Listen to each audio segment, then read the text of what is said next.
సృష్టికర్తను సృష్టించినందుకు ఆరాధిస్తారు. కానీ మనం కేవలము సృష్టించబడినందుకు మాత్రమే ఆరాధించడం కాదు, విమోచన చేసినందుకు కూడా. దానిని నేను పోయిన ఆదివారం చూపించాను. ప్రకటన 4వ అధ్యాయంలో యోహాను పరలోకమునకు ఎత్తబడినప్పుడు, ఇక్కడికి ఎక్కిరమ్మనే స్వరము యోహాను విన్నప్పుడు ఆయన ఆత్మవశుడయ్యాడు ఉంది బైబిల్లో. పరలోకమునకు వెళ్ళినప్పుడు అక్కడ ఏ ఆరాధన జరుగుతూ ఉన్నదంటే, సృష్టిని సృజించినందుకు, మమ్మల్ని సృజించినందుకు నీకు మహిమ ఘనత ప్రభావములు అని చెప్పి వారు స్తుతిస్తూ ఆరాధిస్తున్నారు. కరెక్టేనా? కానీ 5వ అధ్యాయానికి వచ్చినప్పుడు గొర్రెపిల్ల ఎప్పుడైతే ఆ ముద్రల గ్రంథమును తీసుకొని, ఆ విమోచకుడు ఆ రక్తము కార్చుచున్న గొర్రెపిల్ల, రక్తము కార్చుచున్న వాక్యము, ఆ దేవుని సింహాసనంపై కూర్చున్న వాని యొక్క కుడి చేతిలో నుండి ఆ గొర్రెపిల్ల ఎప్పుడైతే ఆ ముద్రల గ్రంథము తీసుకొని ఆ ముద్రలను విప్పడకు మొదలుపెట్టాడో, అప్పుడు అక్కడ జరుగుతున్న ఆరాధన ఏంటిదంటే, నువ్వు మమ్మల్ని విమోచించినావు, నువ్వు మా కొరకు రక్తమును కార్చినావు, మా కొరకు నువ్వు రక్షకుడు అయ్యావు, విమోచకుడు అయ్యావని వాళ్ళు ఆరాధన చేస్తూ ఉన్నారు. ఈరోజు మనం ఆరాధన చేయడానికి ప్రత్యక్షత ఉండాలి. ఆరాధన చేయడానికి మనకి ఎప్పుడైనా గుర్తుంచుకోనండి, ప్రత్యక్షత ఉండాలి. ప్రత్యక్షత లేకుండా చేసే ఆరాధన దేవుడు అంగీకరించాడు. ఎంతమంది తెలుసా విషయం? ప్రత్యక్షత అంటే బయలుపాటు, ఆత్మ ఇచ్చే బయలుపాటు. ప్రత్యక్షత అంటే విశ్వాసం. బ్రదబానం ఏమన్నాడంటే విశ్వాసం, ఫేత్. విశ్వాసం ఎప్పుడు వస్తుంది? వాక్యము వినుట వలన వస్తుంది. వాక్యం వింటున్నప్పుడు పరిశుద్ధాత్మ ఏం చేస్తాడు? నీకు వాక్యమును ఆత్మ చేత బయలుపరుస్తాడు, వ్యక్తిగతముగా బయలుపరుస్తాడు. అదే నీకు విశ్వాసాన్ని ఇచ్చేది. అదే నీకు ఆ విశ్వాసంతోనే నువ్వు దేవుణ్ణి ఆరాధించవలసి ఉన్నది. ఆ ప్రత్యక్షతతో, ఆ బయలుపాటుతో నువ్వు దేవుని ఆరాధించాలి. ఈరోజు ఎందుకు వచ్చావు నువ్వు ఇక్కడికి? ఈ ఉదయకాల సమయంలో నువ్వు ఎందుకు వచ్చావు ఇక్కడికి? ఆరాధించడానికి. మరి ఆరాధన ఎప్పుడు మొదలైంది? ఆరాధన ఆరంభ ప్రార్థన నుండి మొదలైంది. అయితే నువ్వు మధ్యలో వస్తే నువ్వు ఆరాధన చేసినట్ట? వినబడతలేదు నాకు. నువ్వు మధ్యలో వస్తే ఆరాధన చేసినట్ట? ఆరంభ ప్రార్థన నుండి ఉంటేనే నువ్వు ఆరాధన చేసినట్టు. ఆరంభ ప్రార్థనలో ఉంటేనే. నేను చెప్పేది అర్థమవుతుందా? పాటలు పాడుతున్నప్పుడు నువ్వు కూడా పాడాలి. నువ్వు వచ్చింది ఒకళ్ళు పాడుతుంటే నువ్వు చూడడానికి కాదు. ఇదేమైనా ప్రోగ్రామా? ఇదేమైనా నాటకమా? వాళ్ళు నాటకం వేస్తూ ఉంటే, లేదా ఏదైనా ప్రోగ్రాం నడుస్తూ ఉంటే ప్రేక్షకులుగా కూర్చోడానికి మనం వచ్చింది ఎందుకు? ఆరాధన చేయడానికి వచ్చాం. మరి నువ్వు ఆలస్యంగా వస్తే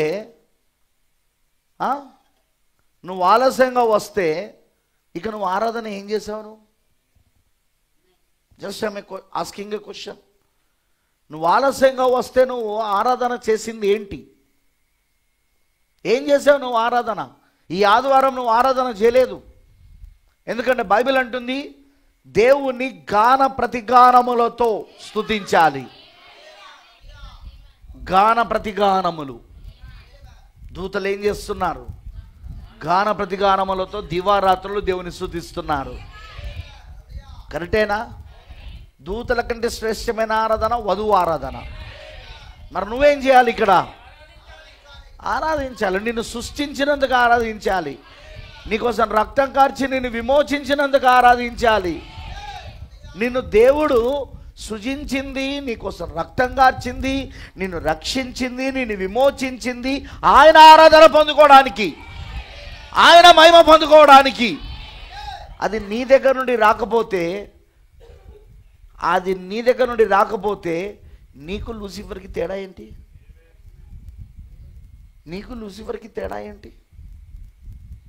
ఏం తేడా లేదు. ఎందుకంటే వాడు కూడా దేవుని ఆరాధించాడు. వాడు దేవునికి వచ్చే ఆరాధనలు లాక్కోవాలనుకున్నాడు. వాడు దేవునికి వచ్చే ఆరాధనలో ఉండి వాళ్ళు లాక్కోవాలనుకున్నాడు. అంతేగాని వాడు దేవుని ఆరాధించాలని అనుకోలేదు వాడు. మరి నువ్వు ఇప్పుడు దేవుని ఆరాధించాలని నువ్వు అనుకోవట్లేదు. దానికి ఏం చేద్దాం మరి? పొద్దున లేచి రమ్మంటే 8 గంటలకు చలి పెడుతుంది పాస్టర్ గారు. ఎండాకాలంలోనో ఉడకపోస్తుంది, వర్షాకాలంలోనో వర్షం పడుతుంది, చలికాలంలో చలి పెడుతుంది. మరి ఏ కాలంలో వస్తావు చెప్పు నువ్వు నాకు? ఏ కాలంలో రాగలవు?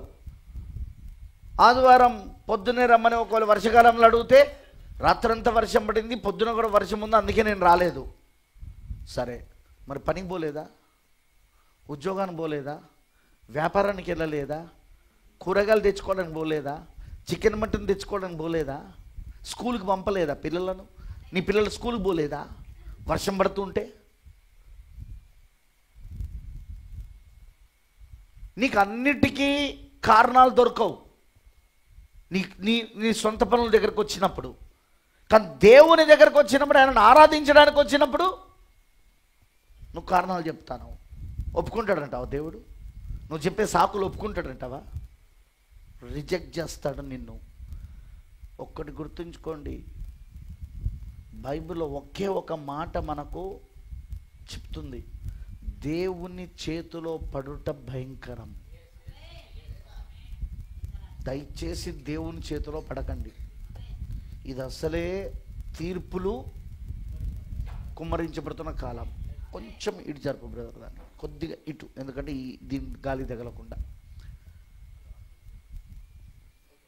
అది వద్దు బ్రదర్, ఇదే ఇదే ఇదే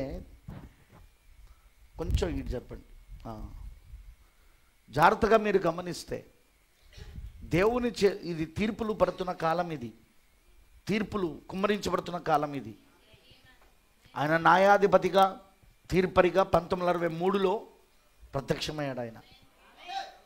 ఆయన వచ్చాడు. ఆయన 1963లో ఆయన న్యాయాధిపతిగా ఆయన ఆయన ఆయన వచ్చాడు. ఆయన అందుకే తీర్పులు ప్రారంభమవుతున్నాయి. They are rejecting the message. వాళ్ళ వర్తమానాన్ని త్రోసేశారు, అందుకే వాళ్ళకి తీర్పులు కుమ్మరించబడుతున్నాయి. అది కూడా తాత్కాలిక తీర్పులు అవి. కాలిఫోర్నియా పరిస్థితి చూస్తున్నారుగా, లాస్ ఏంజలీస్ పట్టణం. ఇప్పుడే ఒక వీడియో వచ్చింది నాకు, దాన్ని షేర్ చేశాను. నరకమే. మీటింగ్ అయిపోయినాక చూడండి, మన నేను పెట్టినాను ఇప్పుడే మన గ్రూప్లో. ఇప్పుడే ఇక్కడ రావడంతోనే నాకు పాస్టర్ గారు పంపించారు. నరకమే. ఇలా కాలిపోతుంది అనేది జస్ట్ ఒక, దాన్ని ఏమంటారంటే ఒక చిన్న శాంపుల్ మాత్రమే. ఇది శాంపుల్ అంతే, ఇది అసలుది కాదు. మళ్ళీ ప్రేమైన దేవుని పిల్లలారా, మరొక్కసారి నేను చెప్తున్నాను, ఆరాధన చేయకపోతే నువ్వు ఆయనకు అక్కర్లేదు.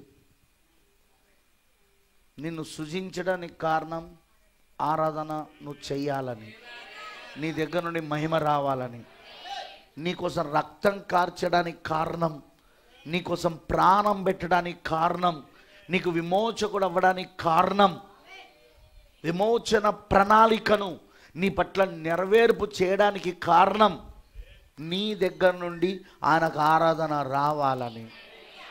లూసిఫర్కి దేవుడికి మధ్యలో ఉన్న వైరమే ఆరాధన గురించి. దేవునికి వచ్చే ఆరాధనను వాడు కూడా పొందుకోవాలని ప్రయత్నం, లాక్కోవాలని ప్రయత్నం. అందుకే వాడు బహుదేవత ఆరాధనను తీసుకొచ్చాడు. ఒక్క దేవుడి ఆరాధన కాదు, ఏకైక దేవుని ఆరాధన కాదు. అదే ఇప్పటిదాకా బబులోను చరిత్రలు చూసింది మనం. బహుదేవత ఆరాధన ఎందుకు వచ్చింది? ఎందుకంటే లూసిఫర్ కూడా దేవునితో సమానుడని చూపించుకోవడానికి ప్రయత్నిస్తున్నాడు వాడు. యెషయా 14లో వాడు తన హృదయంలో ఏమని గర్వపడ్డాడట? దేవునితో నేను కూడా సమానుని అని క్లియర్గా ఉంది వాడు. మరి నువ్వు ఈరోజు ఏ దేవుడైతే నిన్ను ఆరాధించుటకు సృజించాడో, సృష్టికర్తగా నీ దగ్గర నుండి మహిమ పొందుకోవడానికి, ఏ దేవుడైతే సిలువలో రక్తము చిందించాడో నీ దగ్గర నుండి మహిమ పొందుకోవడానికి, ఆ దేవునికి ఆరాధన చేయబోతే నీవు లూసిఫర్కి తేడా ఏందిగా? లూసిఫర్ని వదిలిపెట్టని దేవుడు నిన్నెందుకు వదిలిపెడతాడు అనుకుంటాను? ఎందుకు వదిలిపెడతాడని అనుకుంటానో నువ్వు? లూసిఫర్ని వదలని దేవుడు నిన్నెట్లా వదలకుండా ఉంటాడు చెప్పు నాకు? వదలడు, నిన్ను వదలడు. ఆయన చేతిలో పడడం భయంకరం, గుర్తుపెట్టుకో. ఆ రోజున నువ్వు ఏడుస్తూ దేవుని దగ్గర అంటున్నావు అనుకో, ఏంటి ప్రభు నాకు ఎందుకు వస్తుంది ఈ ఈ యొక్క శిక్ష, ఎందుకు ఈ ఉగ్రత వస్తున్నదంటే ఒకటే అంటాడు, నీకు గుర్తు చేస్తాడు ఈ ఆదివారాలు. నువ్వు మళ్ళీ వెనకకు వెళ్ళి నీ జీవితంలో మళ్ళీ కాలం వెనకకు వెళ్ళి నువ్వు రాలేవు ఇట్లాంటి ఆదివారాలకు. నేను మరలా మీకు హెచ్చరిక చేస్తున్నా, దేవుడు మనల్ని సృజించి మనల్ని విమోచించిందే ఆయన తన మహిమను పొందుకోవడానికి. అది ఆరాధన ద్వారా, అది మన స్తుతి అర్పణ ద్వారా. మన థ్యాంక్స్ గివింగ్ మీటింగ్లో చెప్పాను నేను, ఆయన రక్తం ఎందుకు చిందించాడు, తన జీవాన్ని, నిత్య జీవాన్ని ఎందుకు దారబోసాడు ఆయన, మనం పరిశుద్ధ మందిరముగా మారడానికి. ఆ మందిరములో పరిశుద్ధ యాజకులుగా మనం ఉండి ఆత్మ సంబంధమైన బలులు అర్పించడానికి, దేవునికి ప్రార్థన, కృతజ్ఞత అర్పణలు, కృతజ్ఞత స్తుతులు మరియు ఆరాధన చేయడానికి. ప్రార్థన, కృతజ్ఞత మరియు ఆరాధన, ఈ మూడు ఒకదానికొకటి సంబంధం కలిగి ఉన్నాయి. అర్థమైందని చెప్పింది. నువ్వు ఎవరివి అంటే, ఇదే నరసంపేటలో చాలా సంవత్సరాల క్రితం చెప్పిన నేను, ప్రేయింగ్ ప్రీస్ట్. అప్పుడు మనము నేను చెప్పిన ప్రసంగాలన్నీ కూడా టేప్ రికార్డులో రికార్డ్ చేస్తాను ఆ సమయంలో. ప్రేయింగ్ ప్రీస్ట్, ప్రార్థించు యాజకుడు, దాని మీద నేను ప్రసంగం చేశాను. ఎందుకంటే మనం యాజకులం, మనం పరిశుద్ధ యాజక సమూహములం. మనం ఆయన రక్తం ఇచ్చి మనల్ని యాజకులుగా చేశాడు. ఆయన యాజకుని పని ఏంటిది? దేవునికి దివారాత్రులు ఆరాధన చేయడం, సేవ చేయడం. అది నువ్వు చేయకపోతే నువ్వెందుకురా బాబు ఆయనకిగా? నువ్వెందుకమ్మా ఇక ఆయనకు? సచ్చితే సమాధుల కోసం, పిల్లల పెళ్ళిళ్ళ కోసం, పుట్టినరోజుల కోసమా? నువ్వెందుకు ఇక ఆయనకు? ఏ ఆరాధన ఆయన కావాలని కోరుతున్నాడో, ఏ మహిమ ఆయన పొందుకోవాలని ఆశిస్తున్నాడో, నిన్ను ఏ యాజకుడిగా చేశాడో తను రక్తం ఇచ్చి, నిన్ను ఏ పరిశుద్ధ మందిరముగా, సజీవ రాయిగా, ఆ పరిశుద్ధ మందిరంలో సజీవ రాయిగా, ఆ మందిరముగా, ఆత్మ సంబంధమైన మందిరముగా, అదేవిధంగా ఆత్మ సంబంధం బలులు అర్పించే పరిశుద్ధ యాజకులుగా ఆయన దేనికోసమైతే నిన్ను చేశాడో ఆ పర్పస్, ఆ ఉద్దేశం నీ పట్ల నెరవేర్చబోతే నువ్వు ఎన్నికలో ఉన్నావని ఎట్లంటాను? ఎన్నికలో ఉన్నావని ఎట్లంటున్నావు నాకు చెప్పు. ఎక్కడున్నావు నువ్వు? ఎన్నికలో ఉన్నోడికి ఇది జరుగుతుంది, ఎన్నికలో ఉన్న ఆమెకి ఇది జరుగుతుంది. నువ్వు ఎన్నికలో ఎక్కడున్నావు? ఒకటి గుర్తుంచుకోనండి, నిన్ను నువ్వు మోసం చేసుకోవడమే తప్ప దేవుని మాత్రం నువ్వు మోసం చేయలేవు. Impossible thing. మోసగాళ్ళకే మోసగాడైన లూసిఫరే పరలోకములో ఆయనను మోసం చేయలేకపోయాడు. దేవదూతల యుగములా మోసం చేయగలిగాడా? దేవుని మోసం చేయగలిగాడా? లేదండి. దేవుడు మోసపోడు, ఎవరు మోసం చేయలేరు ఆయనను. మరి లూసిఫరే మోసం చేయలేకపోతే ఇక నువ్వే మోసం చేస్తావు? దేవుని నువ్వు మోసం చేయడం నీ వల్ల కాదు. నువ్వు చేయాల్సింది అందుకే యథార్థమైన హృదయముతో నువ్వు ఆయనను ఆత్మలో సత్యములో ఆరాధించాలి. ఆరంభ ప్రార్థనను ఇక్కడ ఉండి ప్రార్థనతో మొదలయ్యి ఆ తర్వాత పాటలు పాడుతుంటే చప్పట్లు కొడుతూ దేవునికి 2 చేతులు ఎత్తి నోరు తెరిచి దేవుని స్తుతించాలా. పాస్టర్ గారు మాకు పాటలు రావు, ఇంట్లో నేర్చుకో, యూట్యూబ్లో ఆన్ చేసుకొని విను, పాటల పుస్తకం కొనుక్కో, అవి వింటూ అక్కడ ఇంట్లో ప్రాక్టీస్ చెయ్యి, వచ్చి ఇక్కడ పాటలు పాడు. ఇక్కడ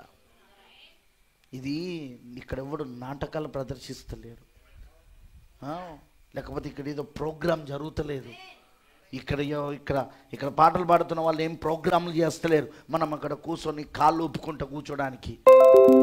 ఇక్కడ మనం వచ్చింది దేవుని ఆరాధించడానికి. నువ్వు పాడాలా దేవుణ్ణి, నువ్వు స్తుతించాలా దేవుణ్ణి, నువ్వు మహిమపరచాలా దేవుణ్ణి. నీ నోట్లో నుండి రావాలా స్తుతులు.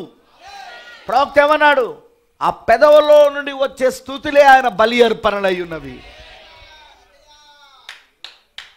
ఆ పెదవుల్లో నుండి, మన పెదవుల్లో నుండి వచ్చే స్తుతులే ఆయనకు బలి అర్పణలై ఉన్నవి. ఈ మ్యాన్ అనే మ్యాన్. మరి ఈరోజు నువ్వు బలి అర్పణలు చేయవా? చర్చికి లేటుగా వస్తే ఎట్లా చేస్తావు చెప్పండి నాకు. ఎందుకు నువ్వు ఇక ఉన్నది? ఎందుకు వస్తాను? సస్తే సమాధుల కోసమా? అదిగో అక్కడ సిఎస్ఐ ఉన్నది, అదిగో అక్కడ బ్యాప్టిస్ట్ ఉన్నది వరంగల్ రోడ్కి, అదిగో ఇక్కడ అటు నెక్కండ రోడ్కో మన ఎవరు ఆదామన్ ఉన్నాడు, అటు పోతేనో సీనన్ ఉన్నాడు, ఇటు పోతేనో యాకోబన్ ఉన్నాడు, ఇటు పోతేనో సుందర్పాల్ ఉన్నాడు. అందరి అడ్రస్సులు చెప్తానా? అవన్నీ సమాధులు చేసే చర్చిలే. వెళ్ళండి. ఇక్కడికి ఎందుకు వస్తున్నారు మీరు? అక్కడికి వెళ్ళండి. ఆరాధన చేయాలని ఇంట్రెస్ట్ లేనివాడు అక్కడికి వెళ్ళిపోండి. ఇదే ఎంటెంఎస్లో అదిగో వరంగా అక్కడ ఉన్నాడు, అక్కడ ఆ బైపాస్ రోడ్కి, వాళ్ళ దగ్గరికి వెళ్ళిపోండి.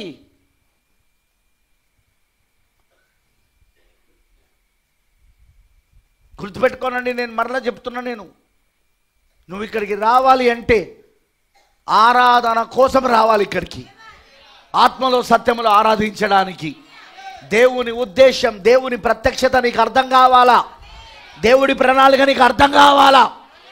అందుకోసం నువ్వు ఏర్పరచబడి ఉంటే అది నీలో నెరవేర్పవుతుందని నీకు తెలియాలి. నీకు దాని విషయంలో మీరు నా పైన కనుక కోపపడ్డారనుకో, నా పైన వ్యతిరేకతతో లేచిందనుకో, మీ తోలు ఒలిచే రోజు దగ్గరకు వచ్చింది. మీ చర్మంను ఒలుస్తాడు ఆయన. నేనేం చేయను, ఆయనే చూసుకుంటాడు. ఎందుకు పాస్టర్ గారు ఇట్లా చెప్తున్నాడు, ఎందుకు పాస్టర్ గారు అట్లా చెప్తున్నాడు? అసలు నువ్వు అసలు స్వార్థ ఏంటిదిరా? దేవుణ్ణి ఆరాధించుట. అదే వద్దంటానంటే నువ్వు దయ్యం పట్టినోడు కాకపోతే ఏంటిది నువ్వు? నేను దాన్ని ఖండించకపోతే ఇంకెందుకు, నేనెందుకు పాస్టర్నిగా? మీ దగ్గర దేవునికి ఆరాధనను నేను వాక్యము ద్వారా తీసుకురాలేకపోతే ఇక నేనెందుకు పాస్టర్గా ఇక్కడ ఉన్నది? ఎందుకు? చిన్నపిల్లలను ఎత్తుకొని ముద్దు పెట్టుకోవడానికి, మీ సస్త సమాధులు చేయడానికి, మీ పిల్లల పెళ్ళిళ్ళు చేయడానికి, బర్త్డేలు చేయడానికి ఉన్నానా నేను ఇక్కడ? Is it that purpose? ఆ ఉద్దేశంతో దేవుడు నన్ను పిలిచాడంటావా? లేదండి. నేను దేవుని యొక్క ప్రణాళిక, దేవుని యొక్క సంకల్పాన్ని నెరవేర్పు చేయడానికి వచ్చిన ఇక్కడికి. ఆయన నన్ను 5 రకాల పరీక్షల్లో పిలిచింది. ఆయన ప్రణాళిక తన వధువుకి స్పష్టంగా బోధించడానికి, వారి దగ్గర నుండి దేవునికి మహిమ తీసుకురావడానికి. That is the purpose of the 5-fold ministry. 5 రకాల పరీక్షల యొక్క ఉద్దేశం అది. అర్థమైందని చెప్పింది. లేట్గా రాకండి, పొద్దునే లేవండి. ఆదివారం అంటే బద్ధకంగా ఉండొద్దు, ఆదివారం అంటే సోమరిగా ఉండొద్దు, ఆదివారం అంటే నిర్లక్ష్యం చెయ్యొద్దు. దేవుని ఆదివారం అంటే వారంలో మొదటి రోజు. దేవుడికి ప్రథమ స్థానం ఇవ్వాల మనం. 2వ మడత 7వ ముద్రలో మొదటి మడత యేసుక్రీస్తు, 2వ మడత వధువు. కానీ వధువు ఏంటిదట? మొదటి స్థానము యేసుక్రీస్తుకు ఆమె ఇవ్వడమై ఉన్నది. ప్రథమ స్థానము, మొదటి స్థానము, ప్రాధాన్యత్వము వధువు తన హృదయంలో ఇవ్వడం. ఎవరికి? ఆయన వాక్యానికి, యేసుక్రీస్తుకి. అదే 2వ మడత ఒక మర్మమై ఉన్నది. 7వ ముద్రలోని 2వ మడత ఒక మర్మం ఈరోజు నీకు జరుగుతున్నదా? 100% నీకు జరుగుతూ ఉన్నది ఇప్పుడు. అది 7వ ముద్రలోని 2వ మడత యొక్క మర్మము ఈరోజు వధువులో, పెళ్లి కుమార్తెలో నెరవేర్పైతా ఉన్నది. అందుకోసం ఆయన ఏర్పరచుకున్న ఒక గుంపు, ఆయన ఎన్నుకున్న ఒక చిన్న జనసమూహము, ఆయన అన్ని జనుల్లో నుండి ఆయన నామము నిమిత్తం ఏర్పరచుకున్న ఒక జనాంగము. వారు ఏంటిది? ప్రధానత్వం క్రీస్తుకి ఇస్తారు వాళ్ళు, వాక్యానికి ఇస్తారు వాళ్ళు, ఆరాధనకి ఇస్తారు వాళ్ళు. ఆదివారం వారంలో మొదటి రోజు. It's not a holiday, it's a holiday.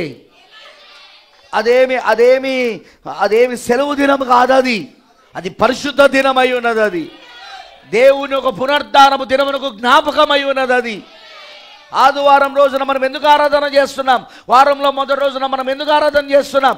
దేవుని యొక్క పునరుద్ధానమునకు అది జ్ఞాపకార్థముగా దినమై ఉన్నది అది. ఎందుకు పునరుద్ధానపు శక్తి పొందుకున్నాం? మనము పాపములో చచ్చిపోయి ఉండగా ఆ యేసుక్రీస్తు పునరుద్ధానపు శక్తే మనని పాపము నుండి బ్రతికించింది. ఈ రోజున చచ్చిపడి ఉన్న మనని బ్రతికించి ఇప్పుడు పరలోకపు స్థలములలో క్రీస్తు యేసుతో పాటు సహవాసములో కూర్చోబెట్టింది. The power of the resurrection, పునరుద్ధానం యొక్క శక్తి, యేసుక్రీస్తు పునరుద్ధానం ఒక శక్తి నిన్ను నన్ను పాపములో పడి చచ్చిపడి ఉండగా తిరిగి లేపినది. క్రీస్తు యేసుతో పాటు కూర్చుండబెట్టబడినది. ఇప్పుడు మనం ఆయనతో కూర్చున్నాం, ఆయనతో సహవాసంలో ఉన్నాం. అందుకే మనం ఇప్పుడు ఆయనను ఆరాధించాలి ఈ రోజున. అందుకే నువ్వు మొదటి స్థానం ఎవరికి ఇస్తావంటే క్రీస్తుకి ఇస్తావు, వాక్యానికి ఇస్తావు, ఆరాధనకి ఇస్తావు. అర్థమైందని చెప్పింది. Don't come late. లేట్గా రావద్దు. ఆరాధన చేయడానికి రావాలి అనే మనస్సు నీలో ఉండాలి. నేను ఆ చర్చికి పోకపోతే మరి రేపు ఏదైనా కార్యక్రమం జరిగితే పాస్టర్ రాడుగా అనే కాదు. అది కాదు. ఆరాధన నేను చేయాలి. ఈ రోజున నా దేవుని నేను మహిమపరచాలి. నా దేవుడు నా కోసం రక్తము కార్చాడు, నన్ను కొన్నాడు. కాబట్టి నేను ఇప్పుడు ఆయనకు మహిమపరి తీసుకురావాలి. ఇప్పుడు నేను ఆయనను ఆరాధించాలి ఈ రోజున. అది ఈరోజు మనం తీసుకురావాల్సింది. నేను చెప్పేది అర్థమవుతున్నదా? సో డోంట్ ఫర్గెట్, మర్చిపోవద్దు. అలా చేయకండి. ఈ ప్రత్యక్షత లేకుండా ఒకవేళ మీరు వస్తే మీరు రావద్దని నేను మీకు చెప్తున్నా. నాకు ఖాళీ కుర్చీలు ఉన్నా పర్వాలేదు, అది నాకు పెద్ద ప్రాబ్లం కాదు. ఖాళీ కుర్చీలు ఉన్నా పర్వాలేదు, కానీ వచ్చేవాడు ప్రత్యక్షతతో వచ్చి బయలుపాటుతో ఇక్కడికి వచ్చి ఆత్మలో సత్యములో నాకు ఆరాధించాల. అది నాకు కావాలి ఈ రోజున. నా ప్రయాస అంతా అదే, నా భారం అంతా అదే. మీరు దేవుణ్ణి ఆత్మలో సత్యములో ఆరాధించాలి యథార్థమైన హృదయముతో. ఖాళీ కూర్చున్నా నాకేం ప్రాబ్లం లేదు. నా చర్చ్ నిండిపోయింది, మాకు స్థలం సరిపోవట్లేదు, మాకు చాలా పెద్ద సంఘం ఉంది అని గొప్పలు చెప్పుకోవాల్సిన అవసరం నాకు లేదు. లేదా దశమ భాగాలు కానుకల కోసము నేను సేవ చేయాల్సిన అవసరత నాకు లేదు. I don't need it.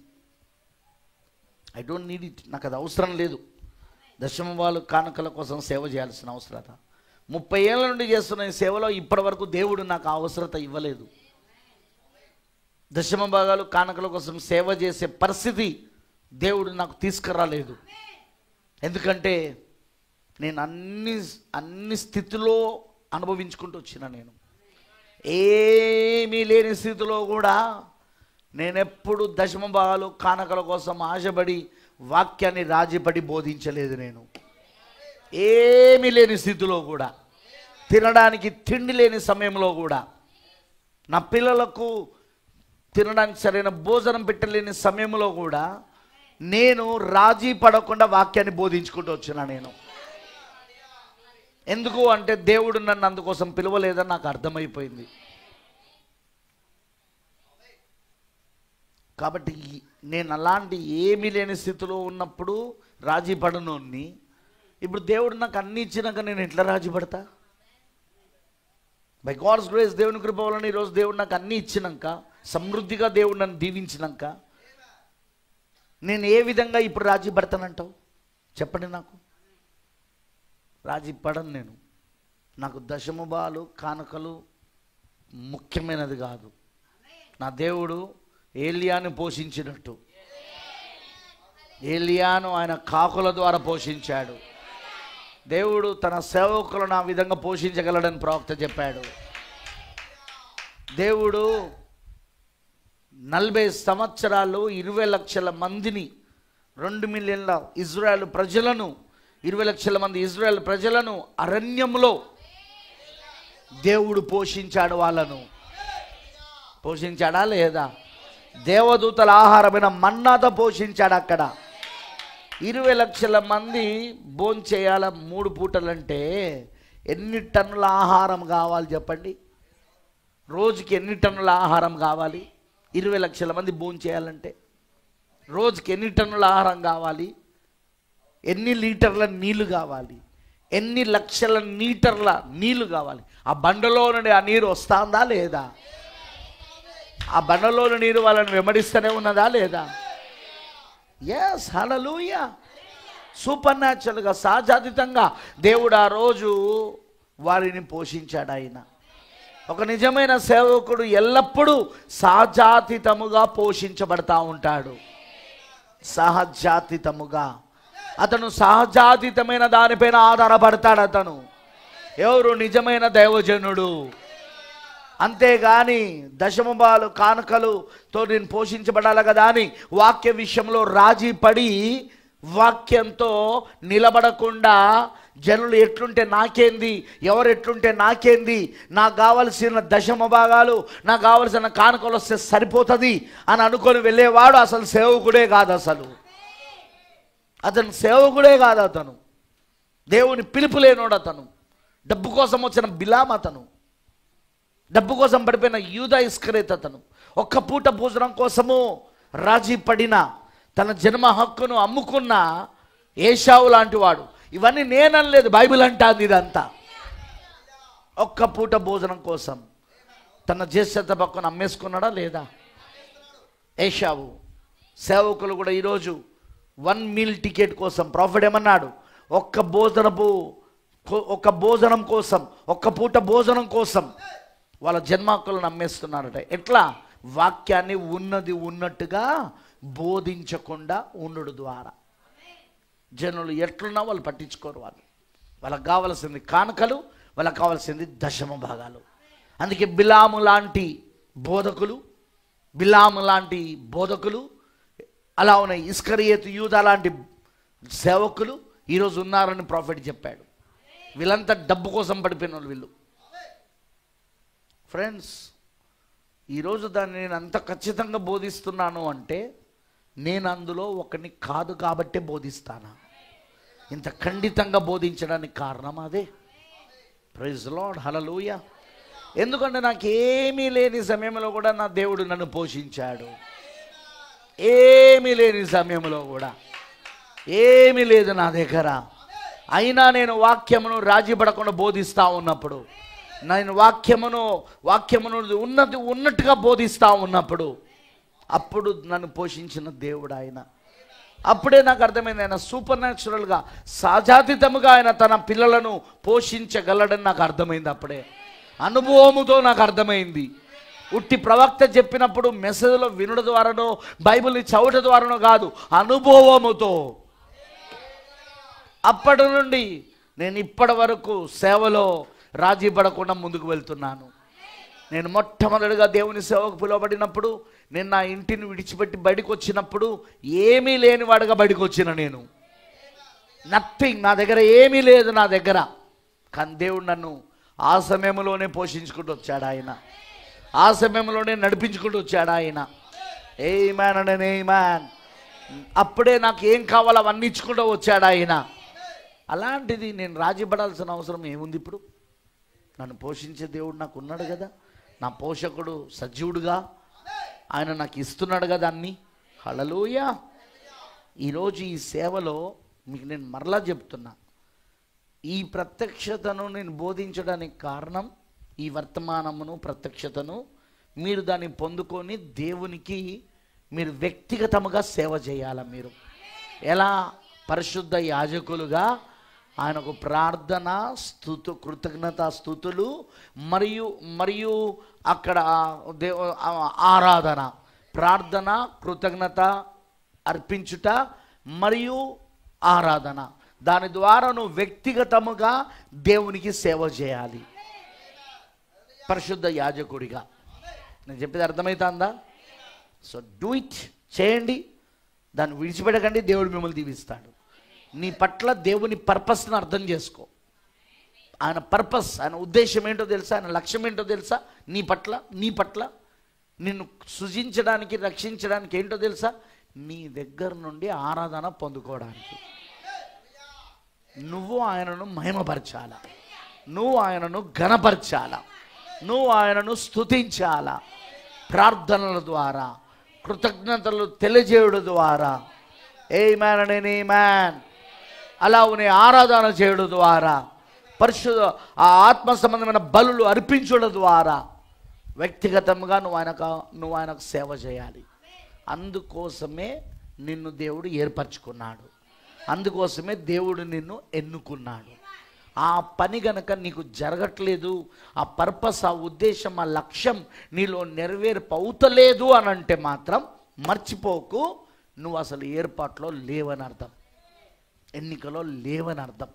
ఏర్పాట్లో ఎన్నికలో ఉన్న వాళ్ళకు మాత్రమే ఇది జరుగుతుంది. అందుకే గుర్తుపెట్టుకో ఈ విషయాన్ని.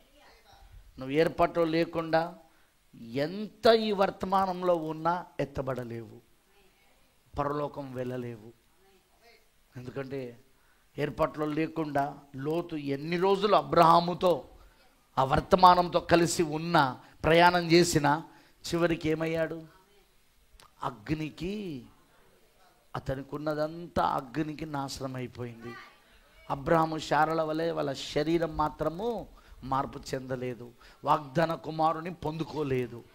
ఎంత ప్రయాణం చేస్తే ఏం లాభం? వర్తమానముతో ఎంత అతుకొని ఉంటే ఏం లాభం? అక్కడ లోతు అబ్రహాముతో ఎంత అతుకొని ఉంటేంది, ఆ వర్తమానముతో ఎంత ప్రయాణం చేస్తేంది. ఎందుకంటే ఏర్పాట్లో ఎన్నికలో లేదు అతను. ఈరోజు కూడా లోతులకు మరలా చెప్తున్నా నేను, నువ్వు ఏర్పాట్లో ఎన్నికలో లేకపోతే ఈ వర్తమానంలో నువ్వు ఎన్ని సంవత్సరాలు ఉన్నా నీకు శరీర మార్పు జరగదు, నీ పట్ల దేవుని ఉద్దేశం, లక్ష్యం నెరవేర్పు కాదు. అది మర్చిపోకు. కానీ అదే నువ్వు ఏర్పాట్లో ఉంటే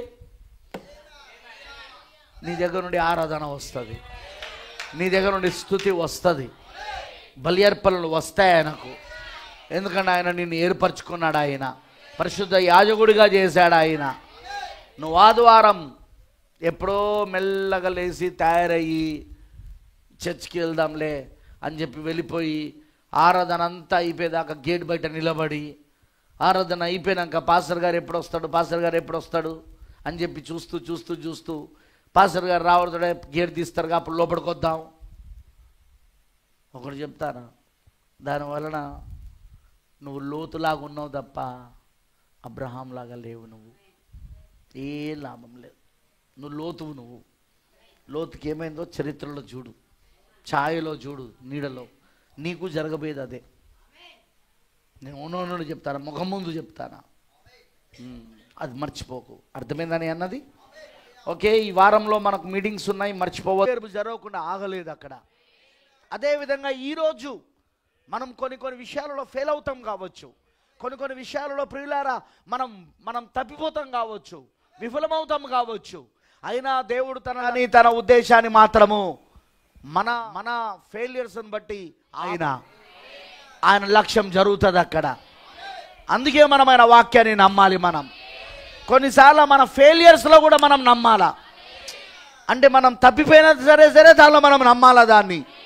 అది మన బలహీనతలను బట్టి మనం తప్పిపోయాం, అది మన పరిస్థితులను బట్టి మనం తప్పిపోయాం. కరెక్టేనా కాదా? మన పరిస్థితులను బట్టి, మన బలహీనతలను బట్టి మనం తప్పిపోయామని మనం. కానీ దేవుని ఉద్దేశం అక్కడ నెరవేర్పు జరుగుతుంది. అక్కడ దేవుని లక్ష్యం ఏదైతే ఆయన కలిగి ఉన్నాడో అది ఖచ్చితంగా నెరవేర్పు జరుగుతుంది అది. అందుకే అందులో కూడా నువ్వు నమ్మాలి. పడిపోయిన స్థితిలో కూడా నువ్వు దేవుడి వాక్యాన్ని నమ్మాలి. అబ్రహాము నమ్మినట్టుగా, అబ్రహాము తాను ఆ దేశాన్ని, వాగ్దాన దేశాన్ని విడిచిపెట్టి, ఆమేన్, తాను వెళ్ళాడు వాగ్దాన దేశాన్ని విడిచిపెట్టి. కరెక్టేనా కాదా? కానీ తాను వాగ్దాన దేశాన్ని విడిచిపెట్టి వెళ్ళినా అక్కడ కూడా దేవుడు తన లక్ష్యాన్ని నెరవేర్పు చేశాడు, తన ఉద్దేశాన్ని నెరవేర్పు చేశాడు. అబ్రహాం వెనకజారాడు, అబ్రహాం తప్పిపోయాడు, అబ్రహాం ఫెయిల్ అయ్యాడు, తన భార్య విషయంలో ఫెయిల్ అయ్యాడు, రాజు దగ్గర ఫెయిల్ అయ్యాడు. బట్ స్టిల్ ఆ ఫెయిలింగ్లో కూడా, ఆ ఫెయిలియర్లో కూడా, ఆ తప్పిపోయిన దగ్గర కూడా దేవుని ఉద్దేశం, దేవుని లక్ష్యం అది ఆపలేకపోయింది. అది నెరవేర్పు జరిగినది. అదే ఈరోజు మనకిచ్చిన కృప. అబ్రహాముకి ఇవ్వబడిన నిబంధన కృపా నిబంధన, గ్రేస్ కవెనెంట్, ఏ షరతులు లేనిది. దాని అర్థమేంటిది? నువ్వు చేసినా చేయకపోయినా నేను ఏదైతే నీ పట్ల వాగ్దానం చేస్తున్నానో అది నేను నెరవేర్పు చేస్తా. అర్థమైందా నేను చెప్పింది? నువ్వు దాన్ని చేసినా చేయకపోయినా నేను మాత్రం ఏదైతే నీకు వాగ్దానం చేశానో దాన్ని ఖచ్చితంగా నెరవేర్పు చేస్తా. దాన్నే గ్రేస్ కవరెంట్ అంటారు, దాన్నే కృపా నిబంధన అంటారు. ఈరోజు మనందరం కృపా నిబంధనలోనే ఉన్నామా? ఆదాముకి ఇవ్వబడింది కృపా నిబంధన కాదు, నోవాహుకి ఇవ్వబడింది కృపా నిబంధన కాదు, షరతులతో కూడిన నిబంధన. నువ్వు తిను దినమున నిశ్చయముగా చచ్చెదవు. తిననంతసేపే ఈ నిబంధన. కానీ ఏ రోజైతే నువ్వు ఆ చెట్టు ఫలమును తింటావో, ఆ నిషేధించబడిన చెట్టు ఒక ఫలమును, అప్పుడే నీతో ఉన్న నిబంధన కొట్టివేయబడుతుంది. కొట్టివేయబడిందా లేదా? వినబడతలేదు నాకు. కానీ అబ్రాహాముతో అలాంటి నిబంధన చేయలేదు ఆయన. అబ్రాహ్మా, నువ్వు ఏమి చేసినా చేయకపోయినా, నువ్వు ఫెయిల్ అయినా పర్వాలేదు, నువ్వు తప్పిపోయినా పర్వాలేదు, నువ్వు ఆమేన్ అంటే ఆమేన్. అయినా నేను ఏదైతే వాగ్దానం చేశానో అది ఖచ్చితంగా నీకు నెరవేర్పు చేస్తా. దాన్నే కృపా నిబంధన అంటారు. ఈరోజు మనం చాలా విషయాలలో తప్పిపోతున్నాం.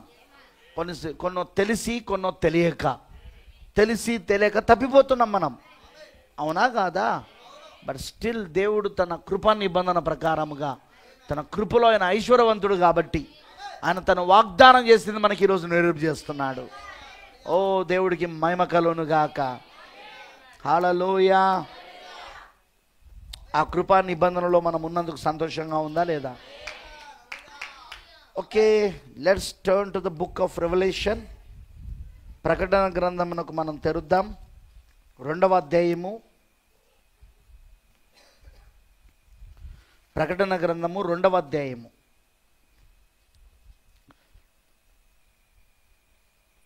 12వ వచనం నుండి చదువుదాం.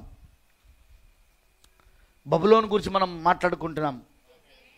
మహాబబులోను, మర్మమయున్న బబులోను, వేశ్యలకు తల్లి. ఎక్కడుంది ఇది? ప్రకటన 17వ అధ్యాయం 18వ అధ్యాయంలో. కానీ ఆ బబులోను ఆదిలోన బబులోనమే, ఇప్పుడు అది మహాబబులోనుగా ఉన్నది. ఆది కాండములోన బబులోనే, బైబిల్లోని ప్రారంభంలో ఆది కాండములోన బబులోనే, బైబిల్లోని చివరిలో ప్రకటన గ్రంథములో మహాబబులోనుగా ఉన్నది. కరెక్టేనా? ఆ బబులోను మతమే ఈరోజు ప్రపంచమంతటికి విస్తరించి ఉన్నది. ఇప్పుడు ఆ బబులోను మతములోనే క్రైస్తత్వం కూడా నడుస్తూ ఉంది. అన్యత్వము క్రైస్తత్వంలోనికి వచ్చేసింది రోమన్ క్యాథలిక్ ద్వారా. అది ఈరోజు కొంచెం చరిత్ర చూడబోతానం మనం. ఎలా వచ్చిందో మనం చూడబోతానం. మనం రోమన్ క్యాథలిక్లోనికి ఎలా వచ్చిందో మనం ప్రవక్త మాటలలోనే చూడబోతున్నాం. ఓకేనా? ఎలా వచ్చింది అది? లెట్స్ డిగిట్, తవ్వుదాం ప్రవక్త వర్తమానంలో నుండి. ఇవన్నీ మనకు తెలియాలండి. తెలియకపోతే నువ్వేం ఆరాధిస్తానో ఏం తెలియదు నీకు. తినడం తప్ప. పందులు కూడా తింటానే రోజు, జంతువులు కూడా తింటానాయి, అవి కూడా తింటానే, అవి కూడా పంటానాయి. అది కాదు మన జీవితం. మన పట్ల దేవునికి ఒక ఉద్దేశం ఉన్నది, మన పట్ల దేవునికి ఒక లక్ష్యం ఉన్నది. అది మనం తెలుసుకోవాలి. ఈ రోజున మనం చేసే ఆరాధన ఏంటో మనకు అర్థం కావాలా, దేవుడి ప్రణాళిక అంతా మనకు అర్థం కావాలా. బ్రదర్ బ్రహ్మం అంటాడు, full gospel of Jesus Christ, యేసుక్రీస్తు యొక్క సంపూర్ణ సువార్త ఆదికాండం మొదలుకొని ప్రకటన గ్రంథం వరకు వధువుకు తెలవాలన్నాడు ఆయన. తెలియనా లేదా? వర్తమానంలో అక్కడ కొంచెం, ఇక్కడ కొంచెం, ఇక్కడ కొంచెం తెలిస్తే నువ్వు వధువు అయిపోతావా? ఎందుకంటే కొద్దిపాటి గ్రహింపులో లేం మనం. ఇప్పుడు ఎక్కడికి వచ్చినా మనం? ఇప్పుడు పరిపూర్ణ గ్రహింపులోనికి వచ్చేస్తున్నాం. కొద్దిపాటి గ్రహింపు కాదు ఇది. చాలా విషయాలు దాని మీద బోధించిన నేను. కొద్దిపాటి గ్రహింపు నుండి ఇప్పుడు ఎక్కడికి వచ్చినా మనం? ఇప్పుడు పరిపూర్ణ గ్రహింపులోనికి. కొద్దిపాటి వాక్యం కాదు ఇప్పుడు మనకు, పూర్తి వాక్యం. ఆదికాండం మొదలుకొని ప్రకటన గ్రంథం వరకు మర్మమంతా తెరవబడింది. బైబిల్ అంతా తెరవబడింది. లేఖనాలన్నీ తెరవబడ్డాయి. ప్రతి పుస్తకము తెరవబడింది. ప్రతి అధ్యాయము తెరవబడింది, ప్రతి వచనము తెరవబడింది. తెరవబడిందా? ఇది తెరవబడిన కాలమేనా? మరి ఇది ఎవరి కోసం తెరవబడింది? వధువు కోసం. ఇప్పుడు దాన్ని ఎవరో తెరుస్తున్నాడు ఆయన? వధువు హృదయంలో తెరుస్తున్నాడు. వధువు హృదయంలో తెరుస్తున్నాడు ఆయన. అందుకే ఇది వ్యక్తిగత ప్రత్యక్షత. ఇప్పుడు మనం చూద్దాం అస్సలు ఈ రోమన్ క్యాథలిక్ ఏ విధముగా మహాబబులోనుగా అయింది. చరిత్ర ప్రకారముగా ఒకప్పుడు ప్రపంచాన్ని పరిపాలించిన బబులోను ఇరాక్ దేశమై ఉన్నది. మాదీయులు పారసీకులలో ఇండియా వస్తుంది, పర్షియా వస్తుంది. పర్షియన్స్ తెలుసుగా మీకు? పారసీకులు పర్షియన్స్. టాటా ఎవరు? పర్షియన్ తెలుసా మీకు? మన చనిపోయాడే టాటా, ఆయన ఎవరు? పర్షియన్ ఆయన. మనం మాదీయులు, వాళ్ళు పర్షియన్స్, ముస్లిమ్స్ పర్షియన్స్. వింటున్నారా? అందుకే ఇరాన్, ఇరాక్, ఇండియా ఇవన్నీ దేశాలు కలిసి అప్పుడు ప్రపంచాన్ని పరిపాలించింది. మీకు అర్థమైందని చెప్పింది? ఇది మనం గమనించాలి ఇవి. సో బబులోను ఇరాక్ అయి ఉండే ఫస్ట్.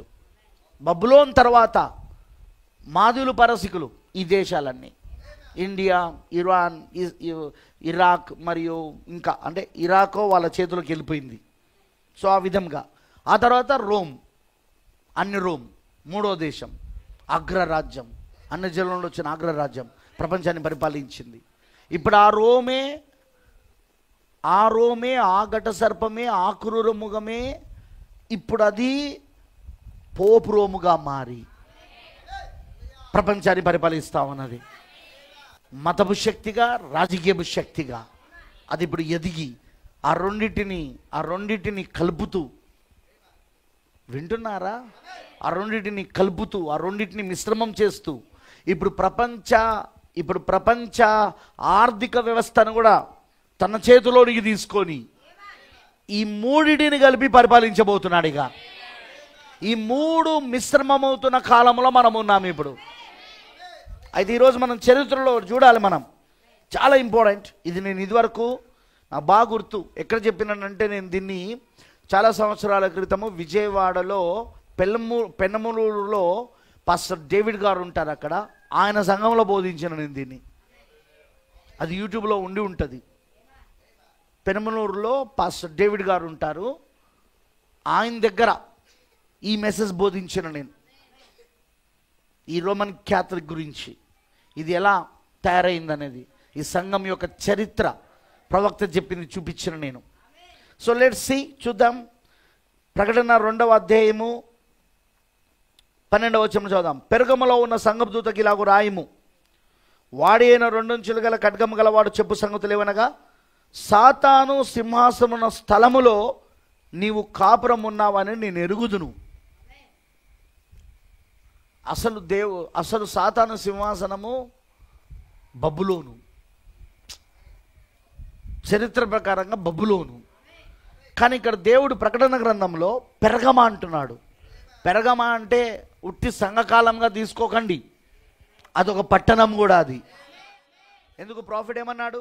ఆ 7 పట్టణాల ఆశాకాండం 7 పట్టణాలలో అప్పుడు ఏం జరిగిందో అదే సంఘ కాలాలలో జరిగింది సంఘానికి. మనకు 7 సంఘాలలో అర్థం కావాలా మనకు. 7 ఈ 2000 సంవత్సరాలు 7 కాలాలుగా విభజించబడినాయి. ఈ 7 కాలాలకు 7 సంఘాల పేర్లు పెట్టాడు ఆయన. ఆ 7 సంఘాలు ఏంటంటే ఆసియాఖండములో ఉన్న ఆసియా మైనర్లో ఉన్న 7 పట్టణాల పేర్లు. ఎఫెసీ అన్నది ఒక పట్టణం. పౌలు గారు అక్కడ సువార్త ప్రకటించాడు.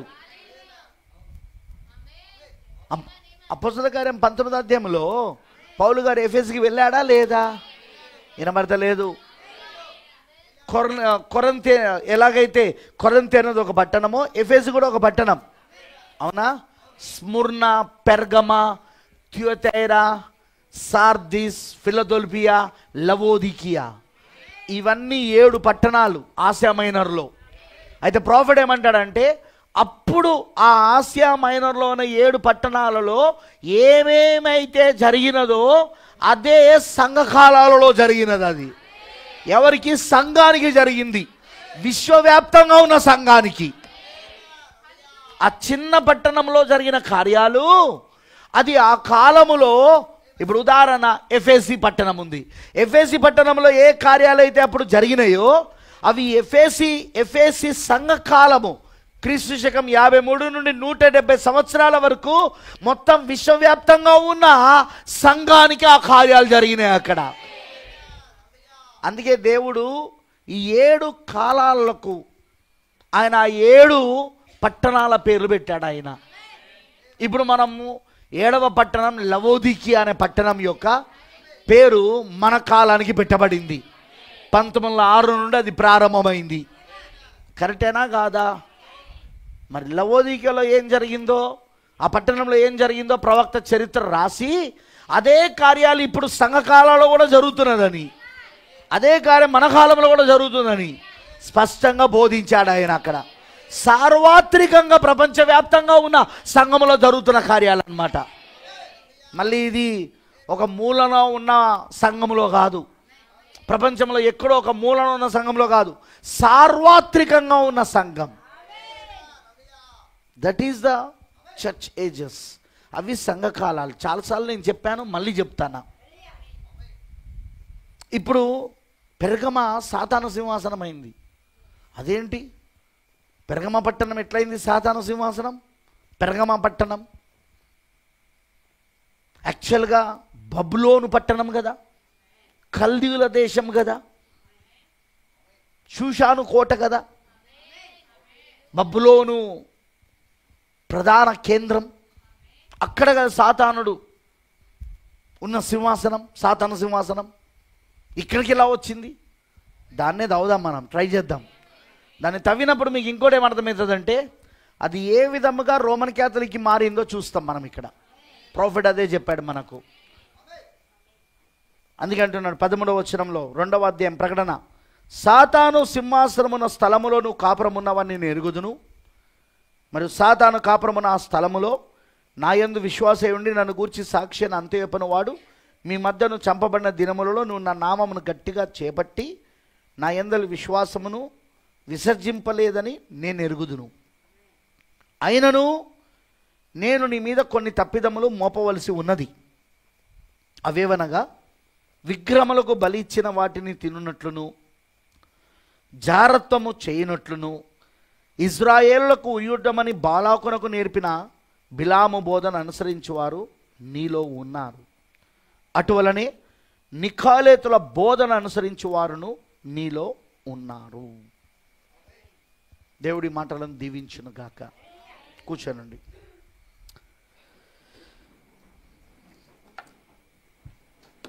పెర్గమ ఏ విధంగా సాతాను సింహాసనం స్థలంగా మారింది? నిజంగా భౌతికంగా బాగా వినండి, నేను చెప్పేది భౌతికంగా ఉన్న పెర్గమ పట్టణం ఎలా సాతాను సింహాసనముగా మారింది? వాస్తవంగా సాతాను సింహాసనము బబులోను. ఆదికాండంలో మనం చూసాం, ఆ బబులోనును స్థాపించిన కూషు ఎవరతను? హాము కుమారుడు. ఆ స్థాపించబడిన ఆ బబులోను దేశాన్ని బలపరుస్తూ స్థిరపరుస్తూ అభివృద్ధిపరిచిందో కూషు కుమారుడైన నిమ్రోదు. ఆ చరిత్ర అంతా మనం గత 7-8 వర్తమానంలో చూసుకుంటూ వచ్చినాం మనం. కరెక్టేనా? అది కరెక్టేనా? నేడు ఇరాక్ దేశమే ఒకప్పుడు బబులోను, అందులో ఏ తేడా లేదు. ఆ తర్వాత బైబిల్ మధ్యలో మరలా మనం దానియేలు కాలంలో బబులోను చూస్తున్నాం మనం, ఇర్మియా దానియేలు కాలంలో. కరెక్టేనా కాదా? ప్రపంచాన్ని పరిపాలించిన బబులోను. దానిని ఆ సమయంలో దానికి చక్రవర్తి ఎవరు, రాజు ఎవరు అంటే మనం చూస్తున్నది అక్కడ చక్రవర్తి అదే నెబుకద్నెజర్ రాజు. నెబుకద్నెజర్ రాజు కుమారుడు బెల్షాజర్ ఎప్పుడైతే తనకు మారుగా రాజు అయ్యాడో బబులోనికి, అతని ఆధ్వర్యంలోనే అతని రాజ్య పరిపాలనలోనే మాదీయులు పారసీకులు అతన్ని చంపేసి, అది కూడా లేఖనం ప్రకారంగా ప్రవచనం ప్రకారంగా ఆ చరిత్ర మీకు తెలుసుగా, గోడ మీద చేవరాత, నువ్వు త్రాసులో తురియబడిదివి కానీ నువ్వు తక్కువగా కనబడినందున నీ రాజ్యము నీ యొద్ద నుండి తీయబడి మరొక్కరికి అది ఇవ్వబడుతుంది. మేనే మేనే టేకల్ ఉఫాసిన్. గుర్తుందా మీకు? గోడ మీద చేవరాత. ఆమేన్, హల్లెలూయా. మరి అది మాదులు పారసకుల చేతిలోనికి వచ్చేసింది ఇప్పుడు. అది ఆమేనంటారా? సాతాను సింహాసనం వాస్తవంగా బబులోను, కానీ ఇప్పుడు పెర్గమ ఏ విధంగా సాతాను సింహాసనంగా ఉన్న చోటుగా మారింది. అందుకే ప్రవక్త దాన్ని చెప్పడానికే మొత్తం బబులోను గురించి వివరించాల్సి వచ్చింది ఆయనకు 7 సంఘకాలల్లో, పెర్గమ సంఘకాలంలో. ఆమేనంటారా? ఆయన చెప్పిన వివరణ అంతా మనం చూసాం. మైండ్ ఇక్కడ పెట్టండి. ఆయన చెప్పిన వివరణ అంతా మనం చూసాం. ఈ బబులోనులోనే అన్యత్వం ప్రారంభమైంది, బహుదేవతారాధన ప్రారంభమైంది. ఏది? ఆదికాండంలోన బబులోనులోనే. నిమ్రోదు నడిపించిన దేశం, తాను ఏమేం చేయాలనుకున్నాడో అవన్నీ వాడు సక్సెస్ చేయాడు. 3 విషయాలు చెప్పాడు ప్రవక్త. వాడు 3 వాడు సక్సెస్ అయ్యాడట. 3 ఒకటి, తన రాజ్యాన్ని స్థాపించటంలో సక్సెస్ అయ్యాడు. రెండవది, తన మతమును స్థాపించి ప్రపంచంలో ఉన్న అన్ని దేశాలలోకి లేదా అన్ని ప్రజల్లోకి తన మతమును వ్యాప్తి చెందిట్లో, బబులోను మతమును వ్యాప్తి చెందిట్లో సక్సెస్ అయ్యాడు. బహుదేవత ఆరాధన చూసినాం కదా మనంతా. త్రిత్వము, త్రియేక, 3 దేవుళ్ళు, అవన్నీ చరిత్ర మనం చూసాం. ఆమేనంటారా? పండుగలకు ఏ విధంగా వాళ్ళ పేర్లు పెట్టారు. హల్లెలూయా. మధ్యవర్తులను ఎలా నియమించుకున్నారు. కరెక్టేనా? వాళ్ళు ఎలా చనిపోయిన పితరులను మధ్యవర్తులుగా చేసుకున్నారు. అవన్నీ మనం చూసాం అక్కడ.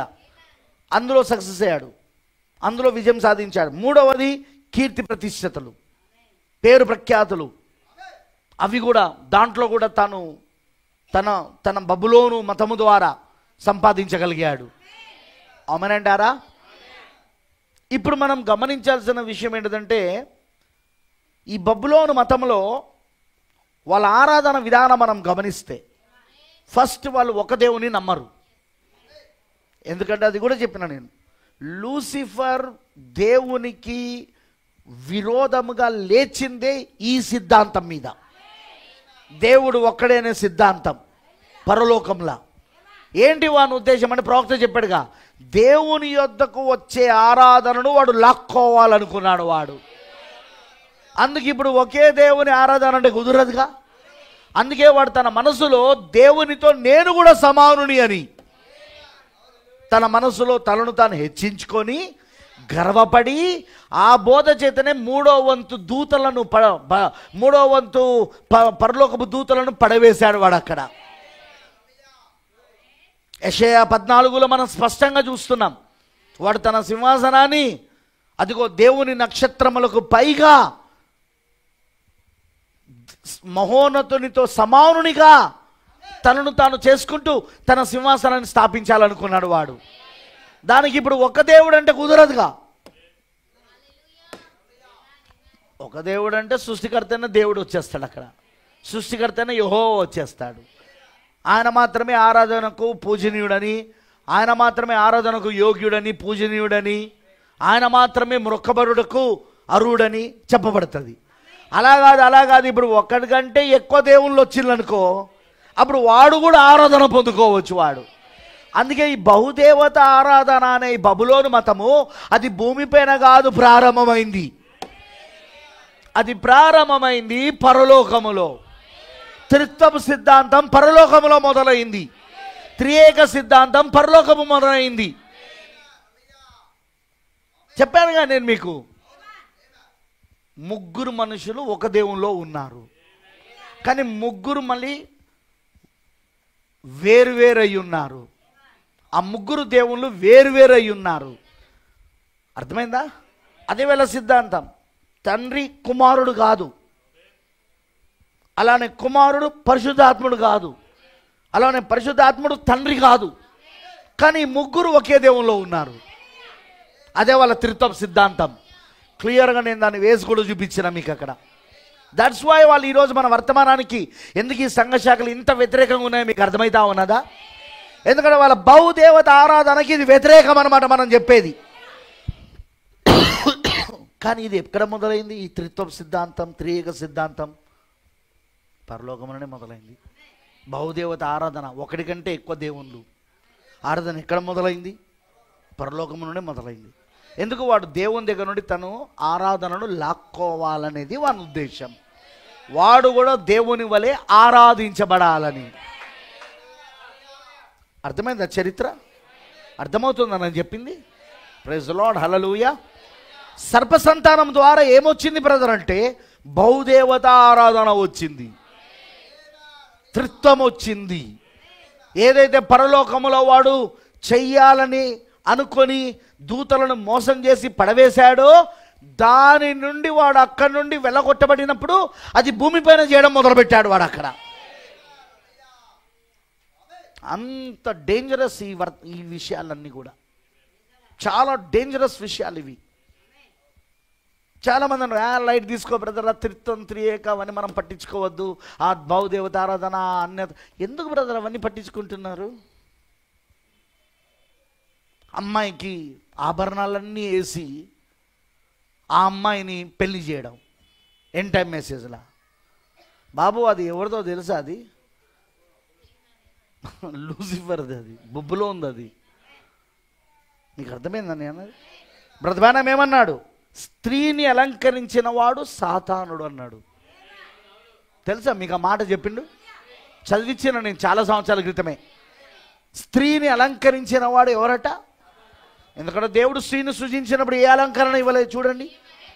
ఆదికాండం 1వ అధ్యాయంలో 2వ అధ్యాయంలో దేవుడు స్త్రీని సృజించినప్పుడు ఏదైనా అలంకరణ ఇచ్చిండా? మరి అలంకరణ ఎక్కడి నుండి వచ్చిందంటావు సిస్టర్? మరి సాతానుడు అలంకరించిన అలంకరణ వేసుకొని పెళ్లి చేసుకుంటున్నారు అంటే, అన్నులు చేసుకుంటున్నారంటే ఓకే, డినామినేషన్ కూడా చేసుకుంటున్నాడంటే ఓకే.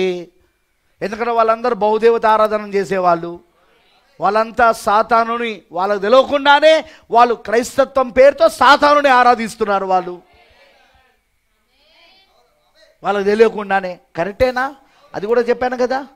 మరి ఎంటే మెసేజ్ ఒకటి చేస్తున్నాడంటే అర్థం ఏంటిది? ఇప్పుడు చివరి కాల వర్తమానంలో ఉన్న సేవకులు చేస్తున్నారంటే వీళ్ళని ఏమనాలి? ఇప్పుడు వీళ్ళను విశ్వాసులను ఎంత మోసం చేస్తున్నారు వీళ్ళు, సంఘాన్ని ఎంత మోసం చేస్తున్నారు వీళ్ళు. వీళ్ళని మోసగాడనడంలో తప్పేముంది నాకు చెప్పండి?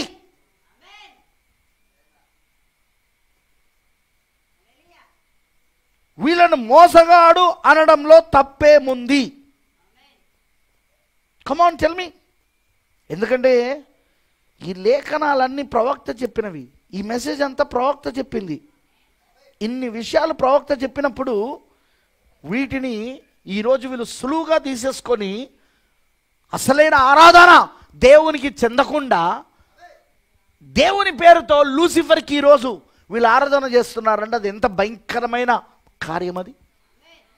ప్రవక్త అన్నాడు, దాదాపు ప్రపంచమంతా వీని మోసములో పడి, వీని మోసంలో, అపవాది మోసంలో పడి క్రైస్తత్వం అనే పేరుతో వాళ్ళకు తెలియకుండానే వాళ్ళు లూసిఫర్ని ఆరాధిస్తున్నారు. ఈరోజు ఎంటా మెసేజ్ అనే పేరుతో వాళ్ళు తెలియకుండానే వాళ్ళు లూసిఫర్ని ఆరాధిస్తున్నారు, పెళ్ళిళ్ళు చేస్తున్నారు. అమ్మా ఏం కాదమ్మా, నీకు ఆభరణాలు ఉన్నా నేను బాప్తిజమం ఇస్తా. మార్మన్స్ అంటేనే ఆభరణాలు తీసేయడం కాదా? ఓడంటాడు ప్రాఫెట్ బ్రెన్హామ్ గారు సిగరెట్ తాగే వ్యక్తికి బాప్తిజమం ఇచ్చాడని చెప్పాడండి. ఆయన ప్రవక్తరా బాబు? జరగబోయేది ఆయన ముందే చూసిండు. అతను మారే విషయం ముందే తెలుసు ఆయనకు. అతను ఎలా మారుతాడంటే ఒక యాక్సిడెంట్ ద్వారా మారబోతున్నాడు అతను. అందుకే అతను ముందు రక్తం కిందికి రావాలని బాప్సం ఇచ్చాడు. మరి నీకేం తెలుసు దర్శనం? 10 ఏళ్ళ నుండి ఆమె అదే ఆభరణాలు వేసుకొని ఉంటుంది. 20 ఏళ్ళ నుండి ఆమె అదే ఏంటి దాన్ని ఏమంటారు, పుస్తలు తాడేసుకొని ఉంటా ఉన్నది. దానికోసం మెల్లగా జాకెట్ని కప్పుకుంటా ఉన్నది, ఇంకా మట్టలు పెట్టుకునే ఉన్నది.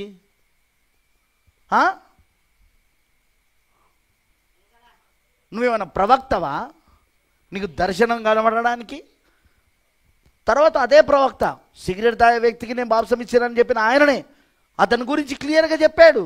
ఆ తర్వాత అతను యాక్సిడెంట్ అయ్యి అతను హాస్పిటల్లో ఉన్నప్పుడు ప్రవక్త వెళ్ళి అతనితో మాట్లాడినప్పుడు, సోదరుడు సిగరెట్ తాగుతావని అడిగితే, బ్రదర్ బ్రెన్హామ్ నన్ను సిగ్గుపరచకు, దానిపైన నా మనసు విరిగిపోయింది. ఇప్పుడు నాకు అదంతే అసహ్యం కలుగుతూ ఉన్నది. అది విధానం. 10 ఏళ్ళ నుండి, 15 ఏళ్ళ నుండి, 20 ఏళ్ళ నుండి ఎంటైమెస్లో ఉండి ఆభరణాలు వేసుకొని వచ్చే విశ్వాసాల సంగతి ఏం చేద్దాం? ఆ పాస్టర్ని ఏం చేద్దాం? ముందు చెప్పు. వాని బండకేసి కొట్టాల ముందు.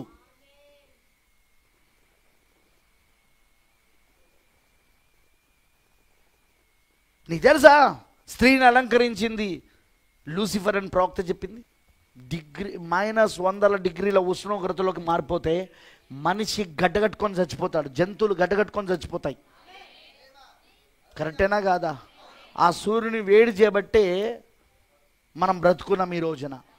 ఒక విత్తనము అది మొలకెత్తాలంటే దానికి సూర్యుని వేడి కావాలి, సూర్యుని వెలుగు కావాలి.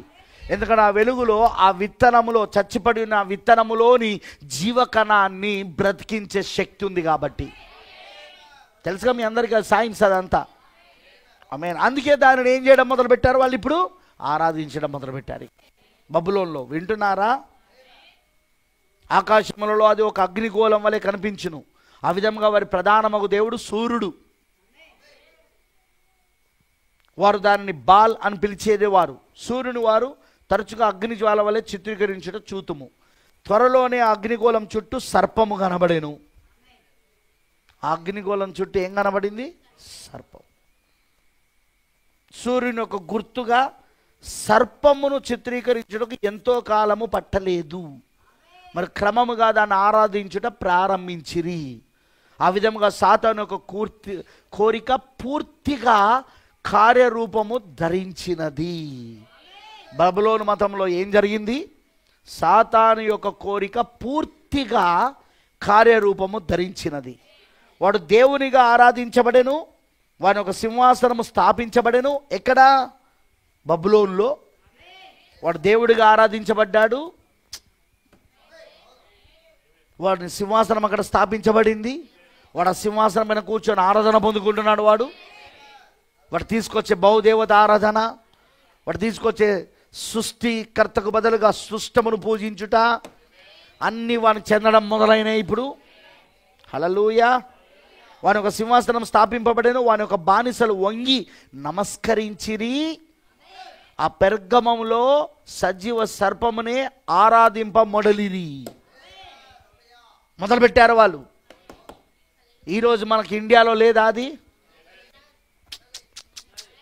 ఇది బబులోను నుండి వచ్చింది. ఇది ఏంటి? సజీవ సర్పాన్ని ఆరాధించడం. నాగల చవితి తెలుగు రాష్ట్రాలు వాళ్ళు చేసుకునే పండుగ.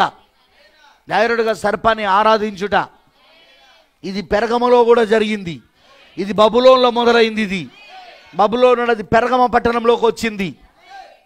పెరగమ పట్టణంలో నుండి ఇప్పుడు అది అనేక దేశాలలో కూడా ఉంది. అది ఎందుకంటే చెప్పాను అన్ని మతాలు ఎక్కడి నుండి వచ్చినాయి? బబులోనే దానికి మూలమై ఉన్నది.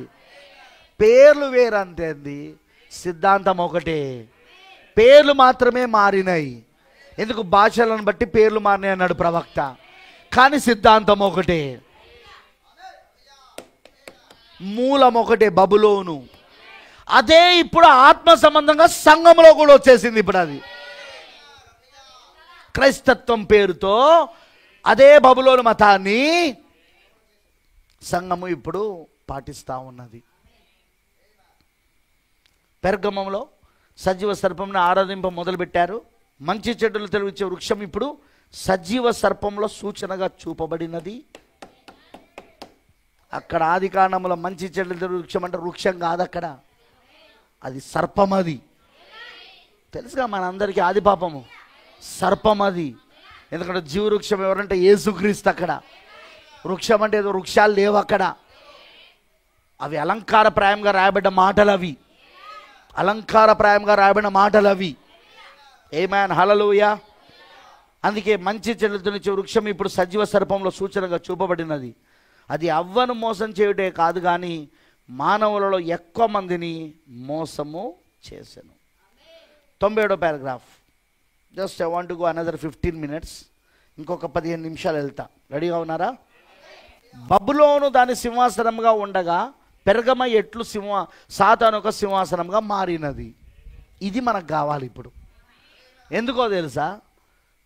పెర్గమలో పట్టణంలో, ఇది ఇక్కడ మాట్లాడుతుంది వినండి, బబులోను యాక్చువల్గా ఆ దేశము సాతాను సింహాసనం ఉన్న దేశం, అది కరెక్టేనా? తర్వాత పెర్గమ పట్టణం ఎట్లయింది? ఎందుకంటే ఇప్పుడు పెర్గమ పట్టణం ఎట్లయిందో, బబులోను ఎట్లయిందో ఇవన్నీ తెలిసినప్పుడు ఆత్మ సంబంధముగా పెర్గమ సంఘకాలములో సంఘములోనికి వన సింహాసనం ఎట్లా వచ్చిందో అర్థమవుతుంది. నేనది అర్థమైందా? సార్వత్రికంగా ఉన్న పెర్గమ సంఘకాలములా, ఆమేన్, మీకు అర్థమవుతుందా? సార్వత్రికంగా ఉన్న పెర్గమ సంఘకాలముల ఎలా అది సింహాసనంగా మారింది? సంఘంలా. సాతాను సింహాసనం సంఘంలోకి ఎట్లొచ్చింది? పెర్గమ పట్టణంలోకి ఎట్లొచ్చింది? అట్లనే సంఘంలోకి ఎట్లొచ్చింది?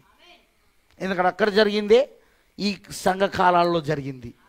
ఈ సంఘకాలంలో, పెర్గమ సంఘకాలంలో క్రీస్తు శకం 312 నుండి 606. పెర్గమ సంఘకాలం ఏంట? క్రీస్తు శకం 312 నుండి 606. కాలాలు మర్చిపోవద్దు. చరిత్ర, లేఖనము, ప్రవచనము, కాలము, ఈ మూడిటిని జోడించుకుంటూ వెళ్ళాడు ప్రవక్త. అమనంటారా? ఇప్పుడు అదే ఆయన అడుగుతున్నాడు. బబులోను దాని సింహాసనంగా ఉండగా పెర్గమ ఎట్లు సాతాను ఒక సింహాసనంగా మారినది? జవాబు మరలా చరిత్రలోనే ఉన్నది. ఎక్కడున్నది? మళ్ళీ అది చరిత్రలోనే ఉన్నది. సో లెట్స్ సీ ఆ చరిత్రలో ఎట్లుందో మనం చూద్దాం జాగ్రత్తగా. మాదీయులకు పారసికులకు బబులోను వశమైనప్పుడు, ఏది రెండవ అగ్రరాజ్యం, బబులోను దేశాన్ని మాదీయులు పారసికులు ఏం చేశారు? వశపరుచుకున్నారు. గుర్తుందిగా మీకు? ఆ బెల్షాజర్ రాజు కాలంలో, నెబుకద్నెజర్ కుమారుని కాలంలో గోడ మీద చేవరాత. అందుకే అన్నా నేను, బబులోను వశమైనప్పుడు యాజక రాజగు అట్లాస్, ఎవరితను? అట్లాస్, యాజక రాజగు అట్లాస్ పట్టణమును విడిచి పారిపోయాను. ఇతను ఎవరు? యాజకరాజు. ఇతను దాన్ని కూడా చూసిన మనం. యాజకులకే సైన్స్ నేర్పించబడింది బబులోనులో. ఎవరికి? యాజకులకే సైన్స్ నేర్పించబడింది. వాళ్ళకే అవన్నీ బోధించబడ్డాయి. యాజకరాజుకు అట్లాస్ పట్టణం విడిచి పారిపోయాను. తన ఒక యాజకులతోనూ మరియు పవిత్ర మర్మములతోనూ పెర్గమముకు చేరెను. పెర్గమ అనే పట్టణం చేరినట సార్. అక్కడితడు తన రాజ్యమును స్థాపించెను. ఎందుకు? తను ఏ రాజ్యంలో అయితే బబులోన్లో ఉండేనో ఆ బబులోన్ రాజ్యాన్ని మాదీయులు పారసికులు వశపరుచుకున్నారు. షూషాను కోట వాళ్ళ చేతికి వచ్చేసింది. Head quarters, Babylon head quarters, రాజధాని. సో ఇతను ఏం చేశాడు? ఈ యాజక రాజుకు అట్లాస్ ఏం చేశాడు? తను పారిపోయి యాజకులతోనూ పవిత్ర మర్మములతో పెర్గమకు చేరాడు. అక్కడ అతను తన రాజ్యాన్ని స్థాపించాడు. అది రోమన్ సామ్రాజ్యం, అది రోమన్ సామ్రాజ్యమునకు వెలపట ఉన్నది.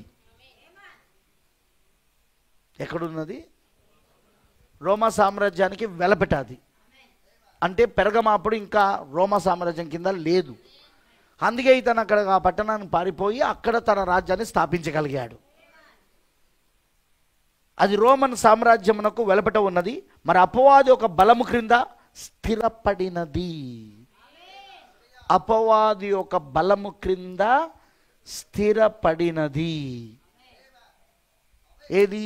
ఇప్పుడు భౌతిక పట్టణంగా ఉన్న పెర్గమ గురించి మాట్లాడతాడు ఆయన, ప్రవక్త గారు. వింటున్నారా? నెక్స్ట్ జాగ్రత్త వినండి. ఇప్పుడు ప్రవక్త అంటున్నాడు, బబులోనియ మతం యొక్క పురోగమనమునకు అది పెర్గములోనికి వచ్చేటకును కూర్చిన చరిత్ర ఇది క్లుప్త వివరణ. అంటే బబులోను మతము ఎక్కడికి వెళ్ళిపోయిందంటే అది మరలా తిరిగి పెర్గములోనికి ఎలా వచ్చిందో ఒక చిన్న వివరణగా దీన్ని చెప్పాడు ప్రవక్త. ప్రైజ్ ది లార్డ్, హల్లెలూయా. అర్థమైంది అందరికీ? ఎందుకంటే బబులోను ఎప్పుడైతే పడిపోయిందో, మాదీయులు పారసికుల చేతిలో ఓడిపోయారో, అది పూర్తిగా మాదీయులు పారసికులు దాన్ని స్వాధీనపరిచేసుకున్నారు. ఈ మాదీయులు పారసికులు తెలుసు కదా, ఇండియా, పర్షియా, తర్వాత దాన్ని ఏమంటారంటే ఇరాన్, ఇరాక్, ఇంకా సిరియా, ఇవన్నీ ఉన్నాయి కదా ఈ దేశాలు. ఇవన్నీ మాదీయులు పారసికుల కింద వస్తాయి. ఈ ముస్లిం దేశాలు, ఇండియా, ఇవన్నీ అమ్మనంటారా? అర్థమైన వాళ్ళందరూ రామని చెప్పండి. సో ఈ పెరుగుమలకు వచ్చేటని గురించి కొంచెం క్లుప్త వివరణ ఇచ్చాడు ప్రవక్త. ఇక్కడ చాలా ప్రశ్నలకు జవాబు లేకుండానే విడిచిపెడితిని, సందేహం లేదు, మనకు కనువిప్పు కలుగుటకు ఇదంతయు చెప్పి తిని, కానీ ఇది చరిత్రను అధ్యయనం చేయుటకు ఉద్దేశించిన సమయం కాదు. వాక్యమును అధ్యయనం చేయుటలో సహాయపడుటకు దీనిని వినియోగించవలెను.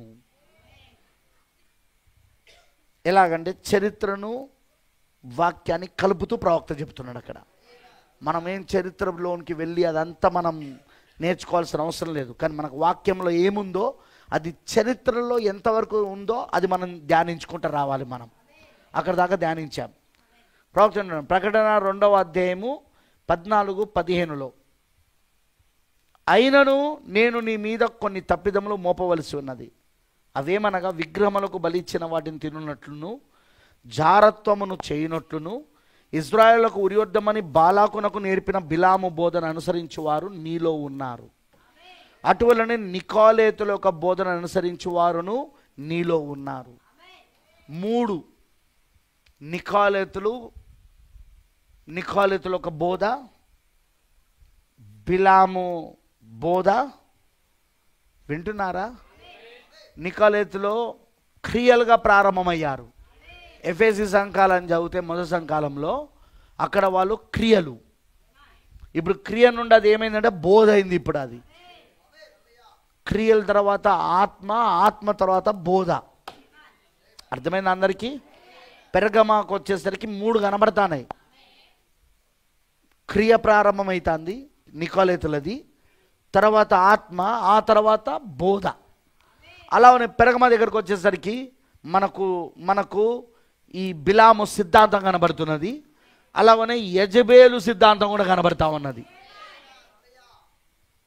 థియోతెరా దగ్గరకు వచ్చేసరికి యజబేలు సిద్ధాంతం. అర్థమైంది అందరికీ? మొదటి 4 సంఘకాలాల దగ్గరకు వచ్చినప్పుడు ఈ 3 కనబడుతున్నాయి. నికోలేతులు, బిలాము బోధ, యజబేలు బోధ, యజబేలు సిద్ధాంతం. వింటున్నారా? లేదా యజబేలు మతం. ఆమేన్. ఈ 3 సిద్ధాంతాలు మనం జాగ్రత్తగా గమనించాలి. అది నేను చాలాసార్లు బోధించాను నేను దాన్ని. ఆమేన్. 1వ పారాగ్రాఫ్. ఈ పెరగమ కాలంలో ప్రభు ద్వేషించు 2 సిద్ధాంతాల గురించి తప్పు మోపుచున్నాడు. 2 సిద్ధాంతాలు ఈ పెరగమ కాలంలోనే ప్రభు ద్వేషించు 2 సిద్ధాంతములను గురించి తప్పు మోపుచున్నాడు. మొదటిది విగ్రహార్థులను తీసుకొని వచ్చిన బిలాం యొక్క బోధ. చరిత్ర తెలుసుగా, చాలాసార్లు ప్రసంగం చేసిన తెలుసుగా మీకు. బిలాము మోషే కాలంలో సమకాలీకుడు. మోయాబు దేశానికి, మోయాబులకు బిలాము ప్రవక్త అయితే మోషే ఇజ్రాయేలులకు ప్రవక్త. వాళ్ళు ఎక్కడ కలుసుకున్నారంటే మార్గ మధ్యలో, సరిహద్దు ముందు, కాదేశు బర్న సరిహద్దు ముందు మోయాబులను కలుసుకున్నారు వీళ్ళు. ఎందుకంటే వీళ్ళు మోయాబు దేశంలో నుండే వెళ్ళాలి అక్కడికి. ఆ కథ అంతా తెలుసుగా మీకు. చాలా చెప్పిన నేను దాని మీద ప్రసంగాలు. సికింద్రాబాద్ చర్చిలో కూడా బోధించిన నేను దాని మీద. ప్రైజ్ ది లార్డ్, హల్లెలూయా. బయలుపేరు యొద్ద ఇజ్రాయేలును విపరీతముగా పాపం చేయనట్లుగా ప్రోత్సహించెను. ఎవరు? బిలాము. బిలాము ఒక బోధ ఏం చేసిందంటే బయలుపేరు యొద్ద ఇజ్రాయేలును విపరీతముగా పాపం చేయనట్లుగా ప్రోత్సహించెను. 2వది నికోలేతుల బోధ. అది ఇంతకు ముందు ఉండినది, కానీ ఎఫెసీ కాలంలో క్రియలుగా ఉండినది. ఎఫెసీ కాలంలో ఎలా మొదలైనది? క్రియలు. నికోలేతు క్రియలు మీలో కనబడుతున్నాయి అన్నాడు ప్రభు అక్కడ. నికో అనగా దేవుడు, నికో అనగా జయించుట, లాయిటీ అనగా సంఘము, సంఘాన్ని జయిస్తున్న క్రియలు. పరిశుద్ధాత్మకు బదులుగా మనుషుల యొక్క అధికారము రావడం. పరిశుద్ధాత్మ యొక్క అధికారానికి బదులుగా మనుషుల అధికారము రావడం. అక్కడ అంటే పరిశుద్ధాత్మ స్థానాన్ని ఎవరు తీసుకున్నారు? సంఘంలో మనుషుడు తీసుకున్నాడు. నీకు అర్థమైందండి? అదే నికోలేతుల యొక్క క్రియలు. అవి నికోలేతు క్రియలు ఏంటిది? పరిశుద్ధాత్మ స్థానాన్ని మనుషుడు తీసుకోవడం. అది క్రియలుగా ప్రారంభమైంది. అది ఎఫెసీలా. కరెక్టేనా? పెరగమ సాతానుక సింహాసనంగా ఉన్నదని ఆయన నొక్కి చెప్పాను. ఈ వాస్తవం ఆయన యొక్క నేరారోపణలతో జోడించండి. ఏ వాస్తవాన్ని? పెరగమ సాతానుక సింహాసనంగా ఉన్నదనేది ఏదైతే ఆయన నొక్కి చెప్పాడో ఆ వాస్తవమని ఆయన నేరారోపణలతో జోడించండి. బాబేలు యొక్క మతం మొత్తం మీద ఏదో ఒక విధంగా క్రైస్తవ్యముతో కలిసిపోయినదని మనం చాలా తేలికగాను ఖచ్చితంగాను చెప్పవచ్చును. ఆమేన్.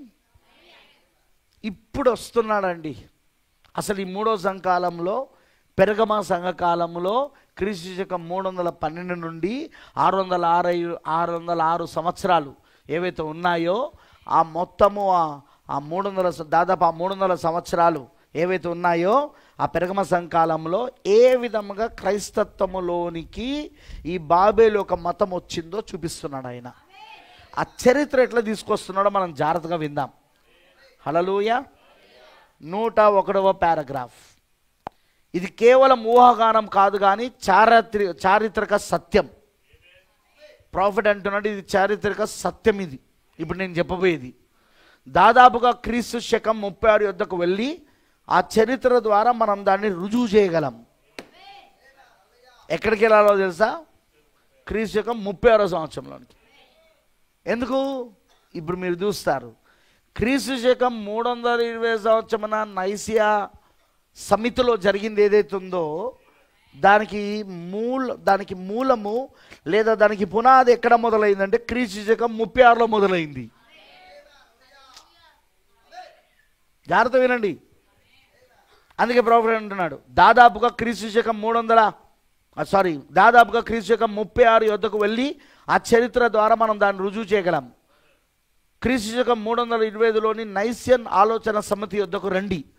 క్రైస్తవులు యెరూషలేములో నుండి చెదరగొట్టబడింది, ముఖ్యంగా జన్మరీత్యా యూదులు.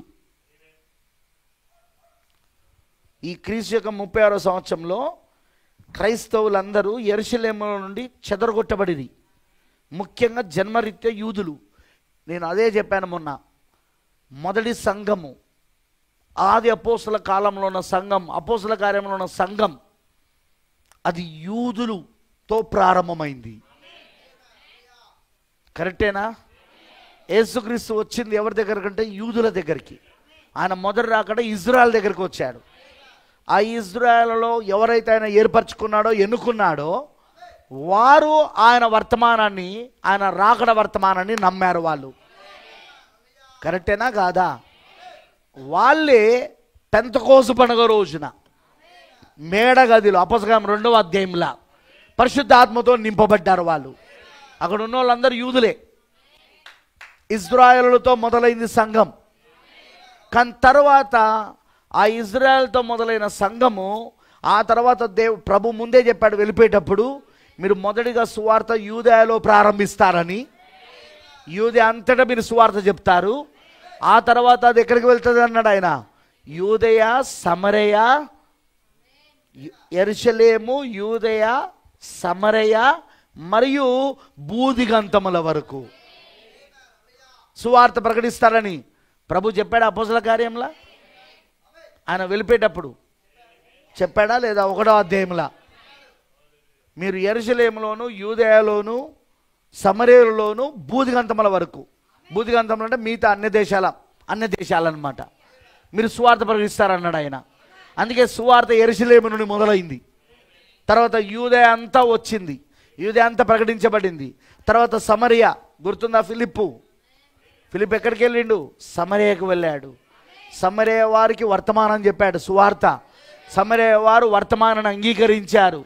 సువార్త నగరించి వాళ్ళు ప్రభువుని యేసునామములో బాప్తిసం కూడా పొందుకున్నారు. వాళ్ళు అపొస్తల కార్యంలో ఉన్నది ఇదంతా. సమరయ తర్వాత సువార్త అక్కడ అన్యజనులకు వెళ్తూ ఉన్నది. కొర్నేలు ఇంటి దగ్గర, అన్యజనుడైన కొర్నేలు ఇంటి దగ్గర పేతురుకి దేవుడు దర్శనం చూపించాడు. అక్కడ ఒక పెద్ద దుప్పటిలో అపవిత్రమైన జంతువులన్నీ ఉన్నాయి అందులో. అంటే యూదులకు అపవిత్రమైన జంతువులు, తినకూడని జంతువులు. దేవుడు అన్నాడు వాటిని తినమన్నాడు ఆయన. వింటున్నారా? అంటే వీళ్ళ దృష్టిలో అన్యజనులు ఎప్పుడు కూడా అపవిత్రులు అన్నమాట. ఇప్పుడు అన్యజనుల దగ్గరికి సువార్త వెళ్ళడానికి దేవుడు అక్కడ దర్శనం చూపించాల్సి వచ్చింది. ఎవరికి? పేతురుకి. ఎందుకు పేతురుకి అంటే పేతురు దగ్గరనే తాళపు చేయి ఉంది కాబట్టి. పరలోక రాజ్యం ఒక తాళపు చేతులు ఎవరికి ఇచ్చాడు? ఆయన పేతురు దగ్గర. ఆ మార్గం తెరవాల్సింది ఆయనే అక్కడ. అందుకే అక్కడ కొర్నేలుకు కూడా పేతురు అడ్రస్ ఇచ్చాడు. ప్రభుదూత వచ్చి ఇంచుమించు మధ్యాహ్నం 3 గంటలకు ప్రార్థన చేస్తుండగా ప్రభుదూత దర్శనమందు ప్రత్యక్షమై, అదిగో యొప్పేలో చర్మకారుడైన సీమోను ఇంట్లో సీమోను పేతురు అయిన ఒక ఆయన ఉన్నాడు, ఆయనను పిలిపించుకొని ఆయన చెప్పే సువార్త వినమని చెప్పాడు అక్కడ. కరెక్టేనా కాదా? అవన్నీ మనకు లేఖనాలలో ఉన్నాయి అవన్నీ. హల్లెలూయా. అయితే మనం గమనించాల్సింది ఏంటంటే ఇప్పుడు సువార్త అన్యజనుల దగ్గరకు వచ్చింది. అందుకే మొదటి సంఘకాలంలో, ఎఫెసీ సంఘకాలంలో సంఘము అటు యూదులు ఇటు అన్యజనులు. అందుకే ఆయన అంటుకట్టే దాని గురించి మాట్లాడతాడు. అసలు ఓలీవా, అడవి ఓలీవా? ఎవరు? పౌలు గారు చెప్తాడు అక్కడ. అన్యజనులమో స్వాభావికకు విరోధంగా ఉన్న ఒలివ ఇది. వాళ్ళు స్వాభావికమైన ఒలివ వాళ్ళు. మనం వచ్చి దానిలో అంటుకట్టబడ్డామంటున్నాడు ఆయన. అవన్నీ ఉన్నాయి, చదవాలి. అందుకే బైబిల్ చదవాలి. ఇంటికి పోయినాక మొద్దు మొఖాల్లాగా కూసోవద్దు మీరు. హల్లెలూయా. ఇప్పుడు మీరు జాగ్రత్తగా గమనిస్తే ఈ యూదుల దగ్గర నుండే సువార్త వెళ్ళింది. ఈ యూదులే మొదటిగా సువార్తను ప్రకటించింది. వింటున్నారా? ప్రవక్త అంటున్నాడు, క్రైస్తవులు యెరూషలేము నుండి చెదరగొట్టబడి, ముఖ్యంగా జన్మరీత్యా యూదులు వారు చెదిరిపోయిన ప్రతి దేశంలోనూ సువార్తను బోధించిరి. ముఖ్యంగా సమాజ మందిరములలో బోధించిరి. ఆ విధంగా 3 సంవత్సరములలో లేదా దాదాపు క్రీస్తు శకం 36లో జూనియస్ మరియు ఆండోనిక్లస్ ద్వారా సువార్త రోములోనికి వెళ్ళెను. ఇది నీకు రోమా పత్రిక 16వ అధ్యాయము 7వ వచనంలో ఉంటుంది. వాళ్ళ పేర్లు అక్కడ రాయబడి ఉన్నాయి. రోమా పత్రిక తీద్దామా? త్వరగా తీద్దాము, ఎందుకంటే మనం ముగించుకుందాం. ఇక 16వ అధ్యాయము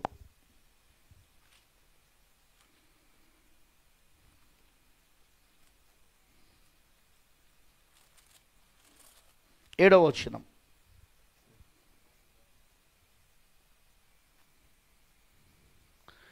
నాకు బంధువులను నా తోడి ఖైదులనైన అంద్రోనికకును యూనియాకును వందనములు.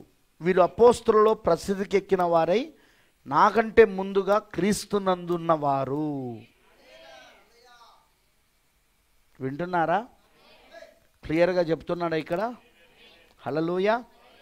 ఎవరెవరట? వాళ్ళిద్దరి పేర్లు అక్కడ పౌలు గారు రాస్తున్నాడు. వాళ్ళు మళ్ళీ బంధువులట. పౌలు గారికి వాళ్ళు బంధువులు అవుతారు. వాళ్ళు సహజతిపన వారిగా ఉన్నారు అక్కడ. అంద్రోనికకును యూనియాకును వీళ్ళిద్దరూ ఫస్ట్ రోములోనికి వెళ్ళి సువార్తను తీసుకెళ్ళింది. అది ఎప్పుడు అంటే క్రీస్తు శకం 36వ సంవత్సరంలో. ఎందుకు అంటే వీళ్ళిద్దరూ అక్కడికి ఎందుకు వెళ్ళాల్సి వచ్చిందంటే వీళ్ళు యూదులందరినీ ముఖ్యంగా యెరూషలేములో నుండి రోము బయటికి వెళ్ళగొట్టేసింది. యెరూషలేము నుండి వీళ్ళు బయటకు వెళ్ళగొట్టబడినప్పుడు ఇప్పుడు యెరూషలేములో నుండి వెళ్ళిపోయిన సంఘం, బయటికి వెళ్ళిపోయిన వాళ్ళు, మీరు చదవండి అపోస్తల కార్యంలో ఉంటుంది. బయటికి వెళ్ళిపోయిన వారు ఒక అపోస్తులు మాత్రమే అక్కడ ఉంటారు. ఏది? యెరూషలేములో. మిగతా సంఘం అంతా చెల్లా చెదరైపోయింది, బయటికి వెళ్ళగొట్టబడ్డారు. అయితే వెళ్ళిపోయిన వాళ్ళు ఏం మౌనంగా లేరు. వాళ్ళు ఎక్కడెక్కడికి ఏ పట్టణానికి వెళ్ళారో, ఏ దేశానికి వెళ్ళారో వాటన్నిటిలో వాళ్ళు సువార్త ప్రకటించడం మొదలుపెట్టారు వాళ్ళు. ఎందుకంటే యెరూషలేములో వాళ్ళకి సంఘముకు హింస మొదలైంది. అపొస్తలుల కార్యంలో ఉంటుంది. హింస బాగా తీసుకొచ్చారు రోము. ఏది అప్పుడు ఇంకా అది పోపు రోమ్ కాదు, అన్ని రోమ్. అది తీసుకొచ్చినప్పుడు వీళ్ళందరూ పారిపోయారు, సంఘం అంతా పారిపోయింది. ఒక అపోస్తలు మాత్రమే యెరూషలేములో ఉండిపోయారు. Praise the Lord. అలా వెళ్ళినప్పుడు ఈ ఇద్దరు కూడా, ఎవరైతే ఇప్పుడు పౌలు గారు చెప్తున్నాడో తన బంధువులని, జూనియస్ మరియు ఆండోనికియా, వీళ్ళిద్దరు కూడా రోమ్లోనికి వెళ్ళి సువార్త చెప్పడం మొదలుపెట్టారు. వీళ్ళు సువార్త చెప్పినప్పుడు చాలామంది అక్కడ రోమ్లో అన్యజనులు రక్షించబడ్డారు. అన్యజనులు, యూదులు ఇలా మిక్స్డ్ రక్షించబడ్డారు. అన్యజనులు, యూదులు వింటున్నారా? చాలా సంవత్సరాల పాటు అక్కడ సేవ వర్ధిలను. అయితే యూదులు నిరంతరము మతములో తాము వివాదపడుట వలన, ఎందుకు వీళ్ళు మారినోళ్ళు యూదులే, అలానే మోషే ధర్మశాస్త్రంలో ఉన్నోళ్ళు యూదులే, వీళ్ళ మధ్యలో ఎప్పుడు వివాదాలు జరుగుతున్నాయి. సో అప్పుడు రోమ్ యూదులను పరిపాలిస్తున్నది, రోమే అప్పుడు ఇజ్రాయెల్ని పరిపాలిస్తున్నది. అందుకే ఈ క్లాడియస్ చక్రవర్తి వీళ్ళు ఎప్పుడు చూసినా రోమ్లో వీళ్ళు వివాదపడుట చూసి ఈ యూదుల మధ్యలో, ఎందుకు ఇప్పుడు రెండు మతాలు అయినాయి కదా, ఒకటో యూదులు మోషే యొక్క మతము, ఇంకొకటో యేసుక్రీస్తు మతము. ఈ యూదులోనే యేసుక్రీస్తు నమ్మిన వాళ్ళు ఉన్నారు. సో ఇప్పుడు వీళ్ళు ఎప్పుడు వివాదపడుట చూసి ఏం చేశాడంటే ఈ క్లౌడియస్ చక్రవర్తి రోము నుండి ఆ యూదులను బహిష్కరించేశాడు. రోమ్ నుండి ప్రవక్త అంటున్నాడు, ఆ పట్టణంలో నుండి యూదులు బహిష్కరించబడటం వలన చిన్న సంఘం యొక్క వెన్నుముక విరిగిపోయినట్లయినది. బహుశా పెద్దలు యూదులుగా ఉండిరేమో గనుక అది కూడా పోయినది. అంటే ఆ సంఘానికి పెద్దలు ఎవరైతే ఉంటారో వాళ్ళు యూదులై ఉన్నారు. వాళ్ళు కూడా ఇప్పుడు దేశాన్ని విడిచిపెట్టి వెళ్ళిపోవాల్సి వచ్చింది, రోమ్ దేశాన్ని. ఎందుకంటే క్లౌడియా చక్రవర్తి యూదులందరినీ రోమ్కి రాకుండా బయటికి వెళ్ళగొట్టేశాడు. ఎప్పుడు చూసినా ఏ కోర్టులో కేసు ఎప్పుడు వీలే వస్తాయి, వీళ్ళ మధ్యలో కోర్టుల కేసే వస్తాయి. ఏంట్రా ఈ గొడవ అంట అని మొత్తానికి వీళ్ళని నిలగొట్టేశాడు. అప్పుడు ఏమైపోయిందంటే యూదులందరూ వెళ్ళిపోయేసరికి ఇప్పుడు ఓన్లీ అన్యజనులు, రోమ్లో అన్యజనులు ఎవరైతే ఉన్నారో రోమన్లు, వాళ్ళు అన్య రోమ్లో నుండి మారిన వాళ్ళు మాత్రమే మిగిలిపోయి మిగతాలందరూ వెళ్ళిపోయారు, యూదులందరూ వెళ్ళిపోయారు. ప్రవక్త అంటున్నాడు, బహుశా ఆ యూదులు కూడా అదే ఆ సంఘానికి పెద్దలు కూడా యూదులై ఉంటారు. ఇప్పుడు వాళ్ళు కూడా వదిలిపెట్టి వెళ్ళిపోయేసరికి ఇప్పుడు ఆ సంఘానికి ఏమైపోయిందంటే వెన్నుముక్క విరిగినట్లయిందిగా. ఆ టైంలో వీళ్ళు హాజరవ్వడానికి వీలు లేదు, యూదులు రోమ్కి వెళ్ళి రావడానికి వీలు లేదు. తెలుసుగా అప్పట్లో ఎట్లుంటుంది, దేశాలు ఎట్లుండేవి, ఒక పెద్ద కోట కూడా ఆ దేశం చుట్టూ. ఆ దేశంలోనికి వెళ్ళాలంటే అక్కడ ఒక పెద్ద ప్రధాన ద్వారము, ఆ ద్వారం దగ్గర ఎవరెవరు ఎందుకు వస్తున్నారో వాళ్ళ ఐడెంటిటీ చూపించాలి. తెలుసుగా మీకు అంతా స్టోరీ, మళ్ళీ అదంతా నేను చెప్పాలనా? సో ఇప్పుడు ఎవరైనా లోపలికి వెళ్ళాలంటే యూదుడు, అతని ఐడెంటిటీ యూదుడు అంటే లోపలికి పోవడానికి వీలు లేదు. ఎందుకంటే క్లౌడియస్ చక్రవర్తి ఏం చేశాడు, క్లౌడియస్ చక్రవర్తి యూదులందరినీ వెలగొట్టేశాడు కదా, నిషేధించేశాడు కదా. సో యూదులు ఇప్పుడు ఉండడానికి లేదు అక్కడ, యూదులు బయటికి వెళ్ళగొట్టబడ్డారు. ఇప్పుడు అప్పుడు ఏమైపోయిందంటే ఆ సంఘంకున్న వెన్నుముక విరిగిపోయినట్టు అయిపోయింది. దానికి కారణం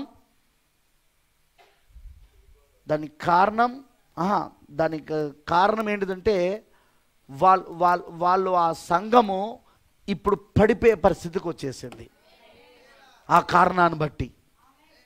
అప్పుడు మార్గదర్శిగా దేవుడి వాక్యం కూడా రాయబడలేదు. సరే ఇప్పుడన్నా మనము ఎక్కడున్న ప్రపంచంలో మన దగ్గర బైబిల్ ఉంది, తెలుసుకొని చదవచ్చు, మార్గదర్శి ఉంది ఇక్కడ మనకు. మార్గదర్శి అంటే తెలుసుగా, గైడ్, మార్గాన్ని చూపించేది దేవుడు వాక్యం. కానీ అప్పుడు రాయబడలేదు, ఇంకా మార్గదర్శిగా దేవుడు వాక్యం లేదు అప్పుడు. సో ఆ సంఘం పరిస్థితి ఏమవుతుంది ఇప్పుడు మార్గదర్శిగా దేవుని వాక్యం లేనప్పుడు? అదిగో అక్కడ పడిపోవడం మొదలైంది. ఆ పడిపోయిన, ఇప్పుడు మధ్యాహ్నం వరంగల్లో చెప్తా, ఆ పడిపోయిన సంఘమే రోమన్ క్యాథలిక్ సంఘమై ఉన్నది. ఏం సంఘం? అదే రోమన్ క్యాథలిక్ సంఘం. అది పడిపోయింది. అది ఎట్లా పడిపోయిందో మనం చూద్దాం, నెక్స్ట్ మీటింగ్లో చూద్దాం, నెక్స్ట్ ఆరాధనలో వరంగల్లో చూద్దాం. అర్థమైందా అని చెప్పింది? ఆ పడిపోయిన సంఘము అది రోమన్ క్యాథలిక్ సంఘం. అది ఎలా విగ్రహార్థంలోకి జారిపోయింది, మళ్ళీ ఎలా క్రైస్తత్వం పేరుతో అన్య పండుగలను చేయడం మొదలుపెట్టింది. ఏం లేదు, అన్య పండుగలకు క్రైస్తవ పేర్లు పెట్టేశాడు, ఆ విగ్రహాలకు క్రైస్తవ పేర్లు పెట్టేశారు. ఆల్రెడీ రోమ్కి సెమిరామిస్ నిమ్రోద్ ఆరాధన ఉన్నది, తల్లి శిశువు ఆరాధన ఉన్నది. సో ఇక్కడ కూడా క్రైస్తత్వంలో ఏం కనబడతా ఉన్నది? మరియా, బాలయేసు. సో సెమిరామిస్ పేరు కొట్టేసి మరియా, అక్కడ నిమ్రోద్ పేరు కొట్టేసి, తమ్మోస్ పేరు కొట్టేసి బాలయేసు, ఫినిష్. టీమాస్ని ఎక్స్మాస్, ఎక్స్మాస్ నుండి క్రిస్మస్. ఆల్రెడీ వాళ్ళ సూర్యదేవుని ఆరాధన ఉంది వాళ్ళకు. ఆ సూర్యుని వలయము, సూర్యుని ఆ కాంతిపుంజములు వాళ్ళ విగ్రహంలో ఉన్న వాటి చుట్టూ ఉంటుంటాయి. అదే కంటిన్యూ చేశారు. ఎందుకంటే యేసుక్రీస్తు ఎవరంటే నీతి సూర్యుడు. కానీ వీళ్ళకు మార్గదర్శిగా బోధించడానికి అక్కడ యూదులు లేరు. అంటే యూదులు అంటే నా ఉద్దేశం యూదుల్లో నుండి మారిన క్రైస్తవులు లేరు అక్కడ. అదే సమయంలో రాయబడిన వాక్యం లేదు. సో సంఘం పడిపోవడానికి ఈజీ కాదా? వినపడతలే నాకు? అక్కడే సాతానుడు దెబ్బ కొట్టాడు అన్నాడు ప్రాఫెట్. లెట్స్ ప్రే, ప్రార్థించుకుందాం.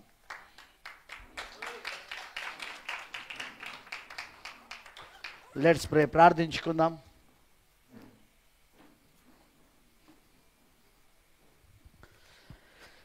ఓ వండర్ఫుల్, అద్భుతమైన విషయాలు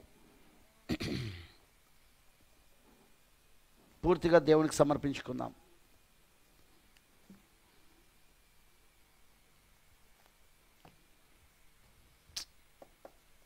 ప్రార్థించుకుందాం. ప్రభువు అయిన దేవా, సర్వశక్తిమంతుడా, కృపామయుడైన తండ్రి, నీకు వందనాలు. నిజంగా ప్రభువా, మేమెంత ధన్యులం ప్రభువా. మేము నిన్ను ఆత్మలో సత్యములో ఆరాధించుటకు, బబులోను మతము చెప్పిన అబద్ధమును నమ్ముతూ కాదు ప్రభువా ఆరాధన, ఆత్మలో సత్యములో ఆరాధిస్తూ యథార్థమైన హృదయం గల వారై ఆత్మలో సత్యములో ఆరాధించే వారిని తండ్రి కోరుతున్నాడు అని చెప్పినట్టుగా నువ్వు మమ్మల్ని అందుకోసం ఏర్పరచుకొని ఎన్నుకొని ఈ సత్యమునంతా మాకు బయలుపరిచి ప్రభువా, ఈ మర్మములన్నీ మాకు బయలుపరిచి, ఈ బైబిల్లో ఈ మర్మములన్నీ మాకు తెరవబడి, మేము ఎవరము, మేము చేసే ఆరాధన ఏంటి, మేము ఎవరిని ఆరాధిస్తున్నాం, ఈరోజు లోకం ఎవరిని ఆరాధిస్తున్నది, క్రైస్తవులు అనే పేరు కలిగిన వారు, ఈ సంస్థాగత సంఘాలలో ఉన్నవారు, డినామినేషన్స్, ఈ సంస్థాగత సంఘాలలో ఉన్నవారు, అలానే ఇతర మతాలు ఎవరిని ఆరాధిస్తున్నాయి, ఏమని ఆరాధిస్తున్నాయి, అవన్నీ మాకు స్పష్టంగా అర్థమవునట్లు చేసావు దేవా. మా ఆరాధనకు, వధువు జయి ఆరాధనకు, ఇప్పుడున్న సంస్థాగత సంఘాలు, డినామినేషన్స్ వాళ్ళు చేసే ఆరాధనకి ఎంత తేడా ఉంది ప్రభువా, ఎంత తేడా ఉన్నది. నువ్వు ఏర్పరచుకున్నావు అని మేము అనుకుంటూ ఉంటాం. ఎందుకు ఏర్పరచుకున్నావో మాకు ఇప్పుడు అర్థమవుతున్నది. ఎందుకు ఎన్నుకోబడ్డామో మాకు ఇప్పుడు అర్థమవుతున్నది. మాకు ఈ మర్మములు తెరవబడడం ద్వారా, ఆ 7 ముద్రలు తెరవబడడం ద్వారా మాకు చాలా స్పష్టంగా ప్రభువా ఈ విషయాలన్నీ మాకు అర్థమవుతున్నాయి. యేసయ్య, ఎంత ధన్యులం యేసయ్య, మేము ఎంత కృప చూపించినో మా పైన. లేకపోతే ఈరోజు క్రైస్తత్వం అనే పేరుతో అన్యత్వములో ఉండేవాళ్ళం మేము. ఆ అన్యత్వం యొక్క సిద్ధాంతాలు, ఆ బబులోను మతాన్ని అనుసరించే వాళ్ళం మేము. ఇప్పుడు ఈరోజు మొత్తం ప్రపంచంలో ఉన్న ఈ వధువు తప్ప, ఈ పెళ్లి కుమార్తె తప్ప, ఈ వర్తమానంలో ఉన్న పెళ్లి కుమార్తె తప్ప, విలియం మ్యారన్ బ్రెన్హామ్ ఒక వర్తమానంలో ఉన్న పెళ్లి కుమార్తె తప్ప, ఇంకా మిగతా వాళ్ళందరూ ఆ బబులోను మతముని ఎలా అనుసరించి వెళ్తున్నారో మాకు స్పష్టంగా అర్థమవుతున్నది అయ్యా. ఈరోజు మేము అందులో లేకుండా నువ్వు మమ్మల్ని ఏర్పరచుకొని దాని నుండి బయటికి పిలిచినందుకు వందనాలు. షేతు సంతానమై ఉన్న మూల పురుషుడకు అబ్రహాము ఏ విధముగానైతే బయటికి పిలువబడ్డాడో మేము కూడా అలా ఉనే ప్రభు ఆ కల్దీయుల దేశము నుండి బయటికి పిలువబడ్డాము. ఆ బబులోను మతము నుండి మేము బయటికి పిలువబడ్డాము. మమ్మల్ని ఏర్పరచుకున్న రీతిని బట్టి వందనాలు. మమ్మల్ని ఎన్నుకున్న దాన్ని బట్టి నీకు స్తోత్రం. ఆ ఉద్దేశం, ఆ లక్ష్యం ఇప్పుడు మాలో నెరవేర్పవుతున్నదయ్యా. ఈ ఆరాధన ద్వారా నెరవేర్పవుతున్నది. మేము చేయు ఆరాధన ద్వారా, మేము నమ్ము సిద్ధాంతముల ద్వారా, మేము నమ్ము బోధ ద్వారా అది నెరవేర్పవుతున్నదయ్యా. నిజంగా ఎంత ధన్యులం మేము. నీ పిల్లలందరినీ నువ్వు దీవించు. ఈ వర్తమానం ఎంతమంది అయితే వింటున్నారో వారందరికీ కృపనిచ్చి నడిపించమని నీకు సమర్పిస్తూ యేసుక్రీస్తు నామములో ప్రార్థిస్తున్నాము. ఆమేన్, ఆమేన్. God bless you all. దేవుడు మీ అందరినీ దీవించును గాక.